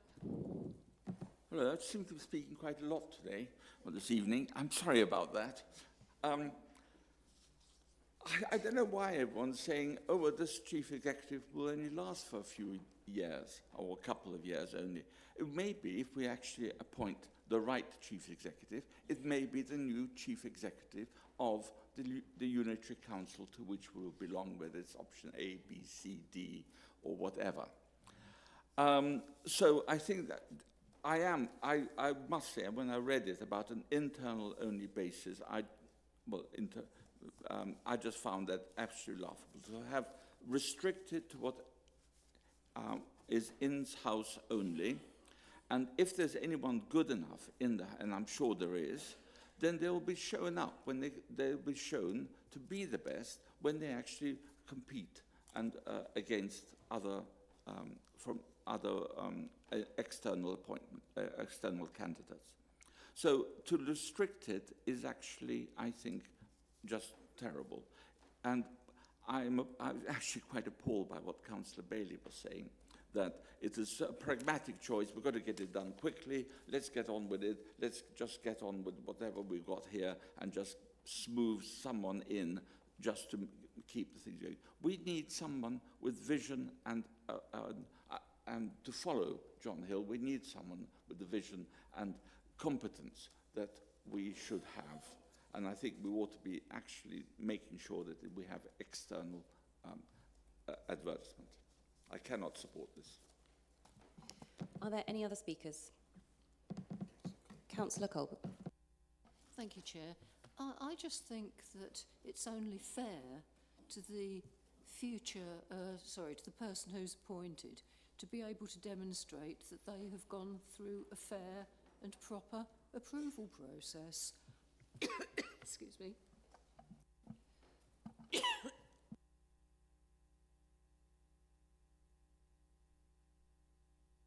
Would you like some water? Okay. I've said all I needed to, thank you. Thank you. Are there any other speakers? Councillor Huffer, did you wish to? Yeah, I haven't got much to say. I'm going to say it again. As the saying goes, if ifs and ands were pots and pans, there'd be no need for tinker's hands. We don't know that the likelihood of the Labour government changing its mind and reversing LGR is rarer than hen's teeth. It's never going to happen. They are so committed to it. They spent hundreds of thousands of pounds. They wouldn't dare not go through with it. And the new Secretary of State, I believe, has already signalled his intentions to keep going. It's what they want to do. And the second thing is, this is in the first instance. You know, we don't, you know, the candidates that put themselves forward will be, I'm sure, Councillor Dupre, be rigorously interrogated by yourself as to their qualities and whether or not they have the vision and the leadership to be able to take over, fill very large shoes in the form of John Hill. But we are talking about somebody who potentially could be in post for 29 months. Do we really think that any existing candidate secure in a role is going to give up a position to potentially be by the time they're appointed, maybe 9 months' time, to be in a role for less than a year and a half? It would be lunacy. You would severely question their judgment if they were prepared to give up a role as an existing chief executive to go and work or join a district that is already on the notice period. It would be insane, completely insane. So I'm quite happy to recommend this agenda item, second the agenda item. Councillor Bailey, would you like to All sum I up? wanted to reassure was that an appointment will only be made on this basis on merit. Yeah. If there are no suitable candidates, of course, we will have to do something else. We now move to the vote. This is the vote for all those in favour of the motion. Please raise their hands.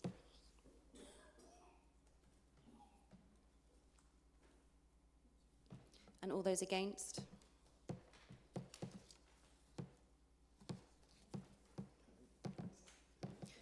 The motion is carried. We move on to agenda item 12. This is asking for the Council to approve the updated action plan for 2025 to 2026 to support the implementation of the 2023 to 27 corporate plan. Can I have a proposer, please? Yes, I'd like to propose, Chair. And do we have a seconder? Happy to second, Chair. Reserve my right. Thank you. Can I call upon the Chief Executive to present the report, please? Thank you, Chairman. It is the usual format of this annual report. We provide some details on the progress made in 24-25 and the actions that we are recommended to carry forward, and the appendix provides the corporate plan actions for the forthcoming year. Thank you very much, Chairman. Thank you. Councillor Bailey. Thank you very much. So, delighted, of course, to note some of the achievements of the Council in meeting the commitments agreed in July 2024, and I'm very pleased to recommend new items on the Council's corporate plan. The most notable achievement was the freezing of council tax for the 12th consecutive year. This takes a lot of hard work, constant attention to budgets across the Council, and delivering the support to the MTFS through the hard work of East Cambs Trading Company. And thank you to all officers across the Council and the trading companies for continuing this outstanding record of achievement for our residents. We've begun construction of the new bereavement centre, and I had the absolute pleasure recently of visiting the site of this exciting project, which will be a beautiful community facility for our district, and of course is an important part of supporting our medium-term financial strategy. We've made good progress on our environment plan projects, with solar panels going on at the Hive and moving to HVO fuel for our waste fleet, which should show up in carbon savings in next year's results. It's very exciting to see plans in Hadnam, Councillor Wilson, to bring forward a second phase of the CLT site, and we've have made some good progress on the accessible play audit, and we've established a fund for accessible play to be available through our SIL funding. And I'm also delighted to recommend two new items for inclusion in the corporate plan. The first is funding for neighbourhood planning.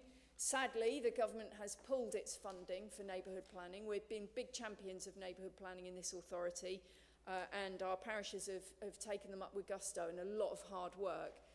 And I think it's a huge shame that the government is making that more difficult. So we are proposing in our updated corporate plan to establish a new fund which will offer match funding to parishes of £5,000, which is usually half the money, up to 2028, so that parishes that want to pursue neighbourhood planning have got access to some funding to help support them do that. And I'm really proud to do that. And then the other big item that we are adding to our corporate plan is about supporting the development of a network of agricultural reservoirs across East Cambridgeshire. With our new report, hoping everybody's had a chance to read theirs that they've received. The report has been developed by Eastern Powerhouse on behalf of East Cambridgeshire District Council, and the report is a network of local reservoirs providing water resilience and security to unlock growth in the region. Everybody knows this region faces a projected water shortage. It is massive, 800 million litres per day by 2050. And the water supply is insufficient to meet the projected population growth of 6%, let alone the ambitious growth plans that are coming forward. And although Cambridgeshire is one of the driest regions in the country, the problem actually is not a lack of water. Indeed, the fens are traversed by a complex network of rivers, streams, dikes and drains which were created to manage water levels and facilitate agriculture. And I often say we are the bottom of the bath plug. Huntingdonshire water and water from further north comes our way during the winter months. And by capturing the surplus winter flows, water that's currently has to be pumped out to sea at massive expense and difficulty, and storing it for use during the dry summer months, we can turn a flood risk into an absolutely vital resource. And by leveraging the ingenuity of our local farmers and landowners and institutions, we really can create a smarter and greener system that meets demand, enhances biodiversity and strengthens our local economy. And this report is our call to action for government, for regulators and partners across the region. We've sent the report out far and wide to DEFRA, Secretary of State, East of England MPs, the Mayor and his team, Environment Agency directors, our local IDBs, the people that have contributed so massively to some of the technical information in it. I endorse the corporate plan and thank you for officers for all that they've done, and I'm pleased about the two new additions. Thank you, Councillor Bailey. Do I have any speakers? Councillor Dupre. Thank you, Chair. I always say at this time of year, because it's true, that the corporate plan is a work of fiction. We know that multi-million pound projects can be hidden from it, and we have no confidence in it as a trustworthy document. Clearly, there are some elements in it that we support, or even proposed in the first place, such as Councillor Akinwale's initiative on inclusive play. We support work on the A10 BP crossing, of course we do, it's of enormous significance, and we support funding for neighbourhood plans. It is a great shame that the funding that communities were entitled to bid for, to claim in order to do their neighbourhood plans has been withdrawn. So this is a partial filling of that gap, and we welcome that. Some things we've consistently opposed, such as the wasteful £13 million crematorium, and I would point out at this stage that if the leader's preferred option for local government reorganisation, option B, were, and I hope to goodness it isn't, were to be implemented, there will be 4 crematoriums in the new council district, all fighting it out among each other. Some of the proposals in here are just laughable, and I just draw attention to parking enforcement. 4 years ago, under lockdown in the centre in Littleport, we had a promise that we were going to have an army of tabarded volunteers dealing with parking, civil parking enforcement. And that was fantastic. But now, what has it been reduced to? 4 years later, the prospect of possibly part funding 1 PCSO. So this really isn't the corporate plan that we would want to see. It is not the corporate plan that we would produce were we in administration with our equal numbers to the Conservative group opposite. And it is certainly not something that we can support. Thank you. Councillor Trapp. Thank you. I just looking at this. I mean, there's lots of nice things in it, but I'm looking at the second paragraph about work with other councils about the local government structures. Notice that the criteria is the most financially sustainable outcome for East. I don't think we should be looking just at financially sustainable. I think it should be the best outcome for East Cambridgeshire residents possible. Financial is not just the only criteria by which you'll be judging that. I have actually read the agricultural reservoirs across East Cambridge. I don't know how much it cost to do that. It's good on vision, but it's terrible about any numbers. It does not support itself. It needs to be really revised. I've looked at it very carefully, and there's quite a lot of things which are missing there. And I mentioned that at the same time when we had a member seminar on it, and I don't see anything corrections. So, fine. And if you look at the numbers there, and you look at the amount of money we're trying to put forward, which is 1 million, these orders of magnitude higher than this. There's hundreds of millions coming here. So I'm not sure what our 1 million is doing when it could be doing things like developing and supporting an inclusive place strategy. I also hope that this will be revised so that not only the Soham Railway Phase 2, I'm not sure what Phase 2 is, perhaps someone will enlighten me, I'm not sure what that means, but also perhaps that the the Ely upgrade is actually included in that comment on the active travel road and rail infrastructure. That is quite an important one and may actually be very helpful for other communities. So I'm not sure I can be supporting this. It still needs a bit of work. Thank you. Do we have any other speakers? Councillor Vellacott. Thank you, Chair. I want to just briefly highlight an action which I've pushed for, which is, as both Councillor Bailey and Dupre have mentioned, the funding for neighbourhood planning, which I think is really important. A few months ago, the Labour government scrapped neighbourhood plan grant funding, and it left my parish in Wicken without the means to continue its plan. It does fit the bill for the government at the moment, huge growth with little strategy and certainly no input from rural areas. But due to our fantastic financial management, we've managed to offer a £5,000 pot for match funding to each parish wishing to complete the plan. This really matters, especially in the context of local government reorganisation. We will see strategic planning diverted upwards, in some areas of the county even diverted upwards to government. And without a small district council to fight for residents in East Cambs, only parishes will be left over. And a neighbourhood plan is an incredibly powerful tool for that. It entitles them to more community infrastructure levy. It will go from 15% allocation to 25%, and its terms will go to the top of the pile in planning decisions. Development is coming, so we must leave our parishes with a voice. It's the responsible thing to do, and I thank our officers for finding a way to include it. I'm also delighted to very briefly note 3 other schemes around my ward. We're devising our Soham to Ely cycle route. The Soham to Wicken one is nearly done. I've seen pictures of it very regularly, and that will massively help our school children and various other residents. We'll deliver our black bins and a food waste service next year, whilst still not charging for recycling or green waste, and we'll even provide a free extra bin if desired. I think this is a massive step forward. And we're set, of course, to allocate the £100,000 homes, especially the ones in Kennet. And as a young person, I am thoroughly delighted that this council is doing what it can to support people to own a home. It's a stake in society, a place to make plans and memories from, and I'm really, really happy that more people will be able to access it now. I thoroughly commend this plan to council. Are there any other speakers? Councillor Huffer. Thank you, Chair. I'll be brief.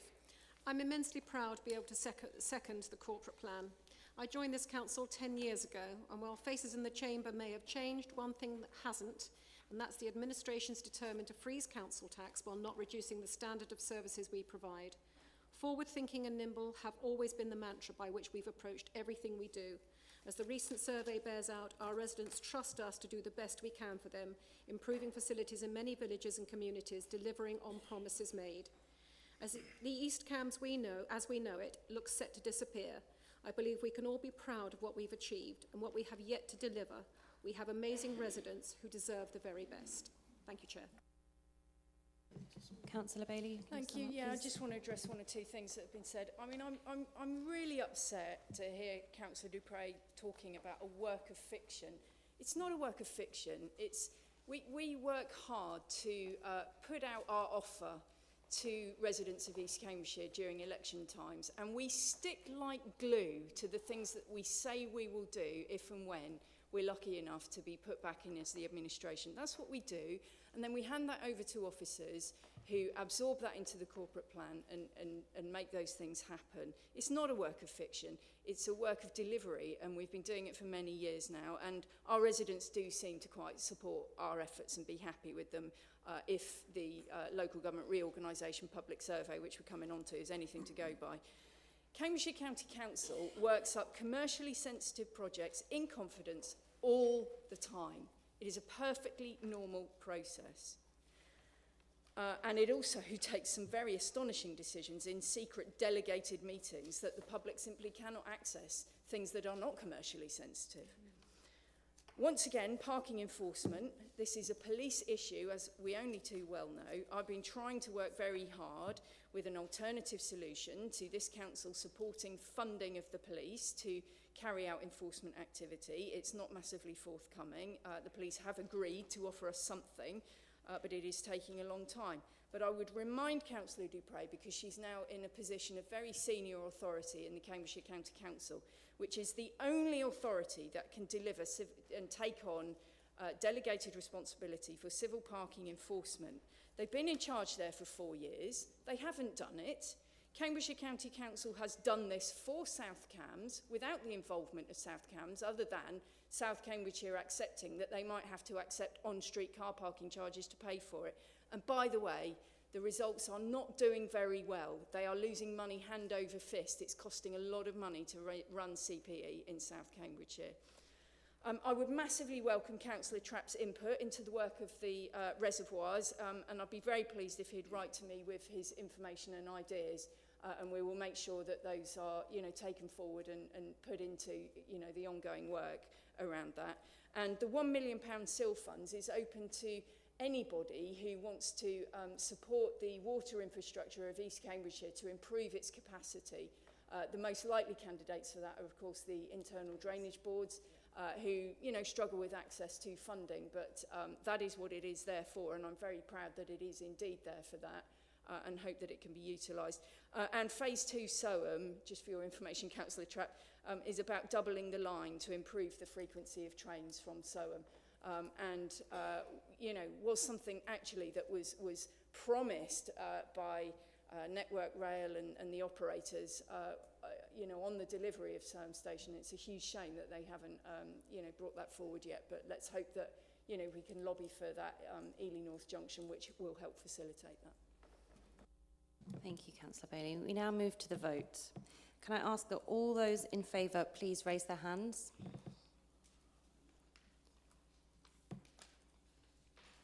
And all those against, please raise their hands. Carried? That's carried. Before I move to the next item, I'm just conscious of the time. Can I ask, are members feeling that they may need 5 minutes? Sorry? You want to plough on? You happy to keep going? Okay. We move to agenda item 13, local government reorganisation public stakeholder survey findings. I know these are just for noting. Can I call upon the Chief Executive to present the report in the absence of Isabel, please? Not to disappoint you, Chair, but I've got nothing to add. Right. This is for noting. Thank you. We are asked to note these findings. Does anyone have anything they wish to say? Councillor Vellacott. Thank you, Chair. Yes, I've already spoken, as many of us have, about the data's relevance to our LGR options. It's clear that we need to protect the sense of accountability and knowledge of our rural communities, and I believe we've dealt with that, so I won't repeat that here. What I want to talk about here is that the data speaks for what strong and relevant and local leadership can do. We manage our finances so that we can freeze council tax and give people more of their own money to spend, and so that every penny goes on services, never on debt, because we have no debt. There's much more to be done and we'll never be perfect, but the people of East Cambridgeshire appreciate what we do at this council, and whatever we do next needs to carry that forward. There's much more to be done and we're not going to be perfect, and we still have a job to do until that handover. But I really want to use this moment to celebrate this district council, and I want to commend our officers in particular. At every level, directors to apprentices, and in every department, you work incredibly hard, and East Cam shines. That has led to the highest satisfaction rate in the county by miles, we're on 63%, and a net trust in our decision making of plus 24%. That really matters to people. The work we do here puts their lives a little bit more at ease. And it's no secret how our officers do it so well. It's hard work and it's a passion for service. And I want to take this moment to appreciate each and every one of you. We see you and we really appreciate you. I am heartbroken that the leadership, the weak leadership of the Labour government is going to lead us down the road of bigger, more inefficient, less responsive councils.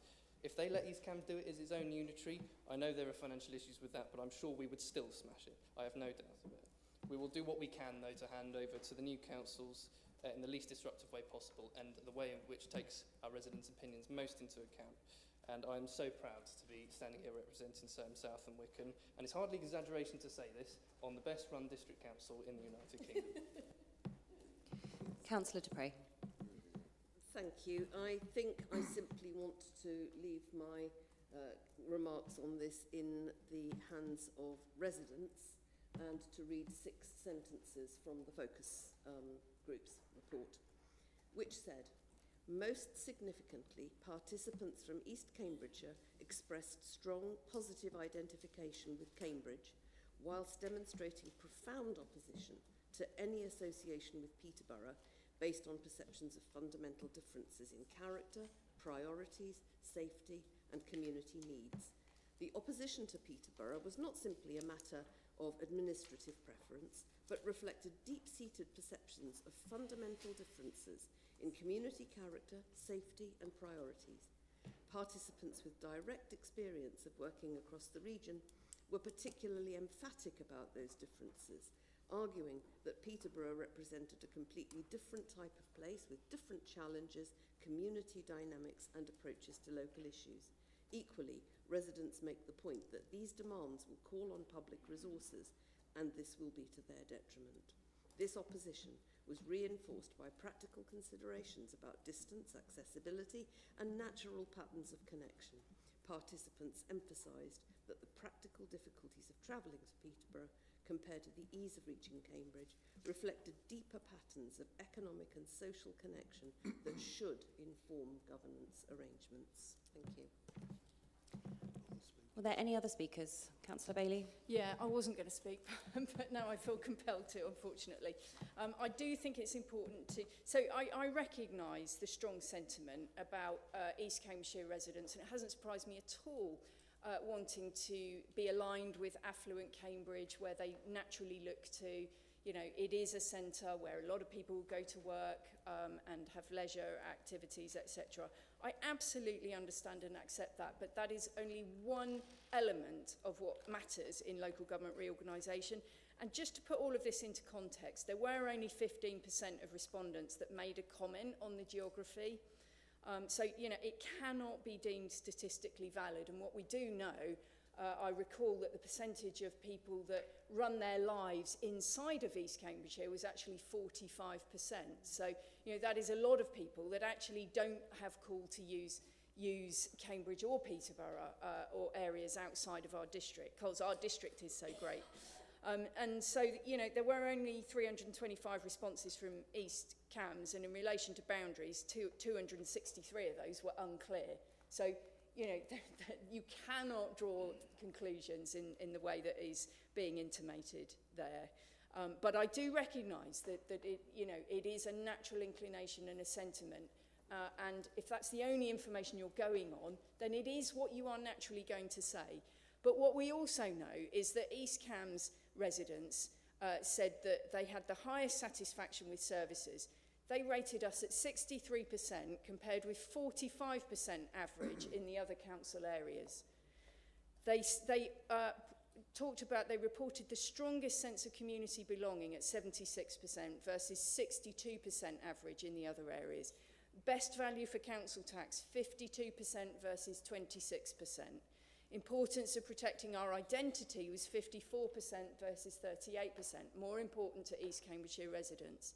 And what we know is that 81% of respondents from East Cambridgeshire said that they were very concerned about being overlooked in local government reorganisation, and that is what we need to think about. And so our job is to work out how we can best hang on to all of those things that they value so highly and that they've given us such a glowing report on as we move forward into local government reorganisation. And one of the things that we need to fight for is the greatest level of local autonomy that we can actually get, because that is how we can carry on being close to the people and delivering for them. That is the way to do it. And I really hope that we can unite in fighting for that in whatever geography we end up in. Councillor Trapp, you wish to speak? Yes, okay, just I did have a look through these lovely bar charts with lots of colours on them. I looked at them and I found East Cambridgeshire is doing very well, as Councillor Bailey has said, but I do actually look at a bit with foreboding on what Peterborough has in terms of responses, and it looks to me slightly dysfunctional. But on the other hand, were we to join with them in option B or C, I'm sure that they would be actually on top of the world and we would have the best of our experience. Thank you very much. Councillor Sharp. Thank you, Chair. Very briefly, and I just wanted to go back to the previous debate on the motion, and I thank Councillor Inskip for his comments about Peterborough and their debt, but some of that debt includes upper tier functions that the County Council. I will happily look, I want to get the right answer, so I will happily work on it, and hopefully when we have the next debate, we will have more accurate figures, but I do take his point, but thank you. Councillor Huffer.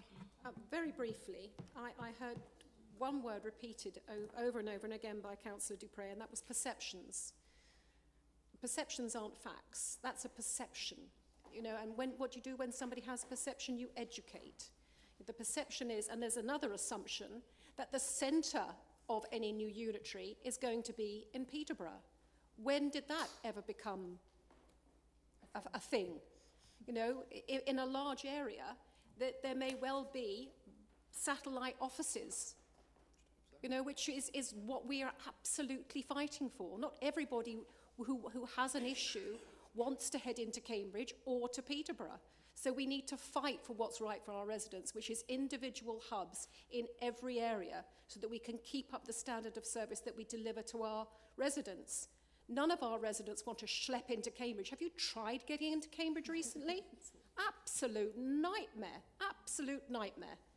It is. You may well shrug. During the summer, not so bad. But the GCP, Cambridge City Council, they dig up every single road they can at least once. And as for the monstrous roundabout, crikey, I used to live in Cambridge. I'm a Cambridge girl, but I go there once in a blue moon these days because it's a flipping nightmare to get into. I don't want our residents to have to try and get into Cambridge to see some monolith organisation to get answers to their question. I'd rather they be able to come to where they've always been able to do to get answers to their problems. Yeah. Thank you, Chair. Sorry, is there anyone else? Councillor Holtzman. I very much agree with the point that as a rural community, we have different interests from urban areas. But the problem is, if we join with Cambridge, that's a big city. If we join with Peterborough, that's also a big city. So that problem, I think we will have whatever happens, and the answer to that is probably going to sound quite similar, no matter which of the kind of like urban areas we have to join. If we look at the last census, of the 18,700 citizens that commuted for work, about 10,000 commuted within the district. And I think that kind of like really speaks to the fact that we are a rural, local place. But of the others, we had about 7,000 people who commuted into Cambridge and South Cambridge versus 167 to Peterborough.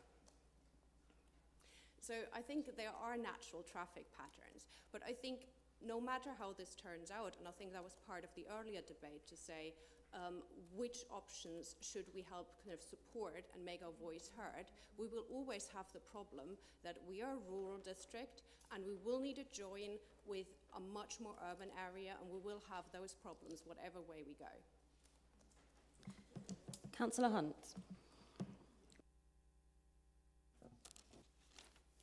Thank you, Chair. I suspect if you asked 100 people in the street in Ely and you said, do you want to be associated or work in Cambridge or Peterborough, and they didn't know what you were talking about, they'd probably say, oh yes, like me, I was born in Cambridge. You know, yes, I go to Cambridge for various things. Well, I used to anyway. But I think we've got to consider that when the people know the truth, and when you say, do you want to have your local council offices in Cambridge or Peterborough, inevitably they're going to say Cambridge. They might say, but then you think about it, and you think, how many times do people from Ely go to Alconbury? They won't know where it is, let alone go there. People don't go and visit their council offices. They go there, well, they won't when they're in Alconbury. They might when they're down here. But once you start talking to people who say, oh yes, Cambridge is my hub, I go to Adam Brookside, you know, all that sort of thing. You say, what about free parking? Do you want that? Well, yeah, I want that. What about the fact that we haven't put the council tax up for 12 years? Oh, yes, that's a smashing idea, that is. What about the debts we owe? Nil. Oh, that's good. That's good. Oh, yes. And then you say, congestion charge. No, they're not going to do that still, are they? And you say, yes, it's in their blood. They will. Whatever they do, they'll put it to one side and then bring it back. The people in charge in Cambridge are wed to congestion charge. And then there's a few other little treats. You know, do you want to pay to moor your boat when you stop in Ely? Do you? Well, you don't in Ely, do you? Mill Road Railway Bridge has been closed. And I don't know whether the lady who's self-identified as a bus has actually got her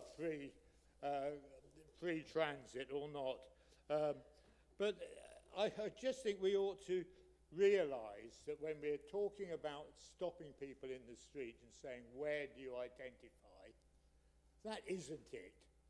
That isn't it. Ask them how many times they've been to Alconbury in the last 2 years. Do they know where it is? No, they don't.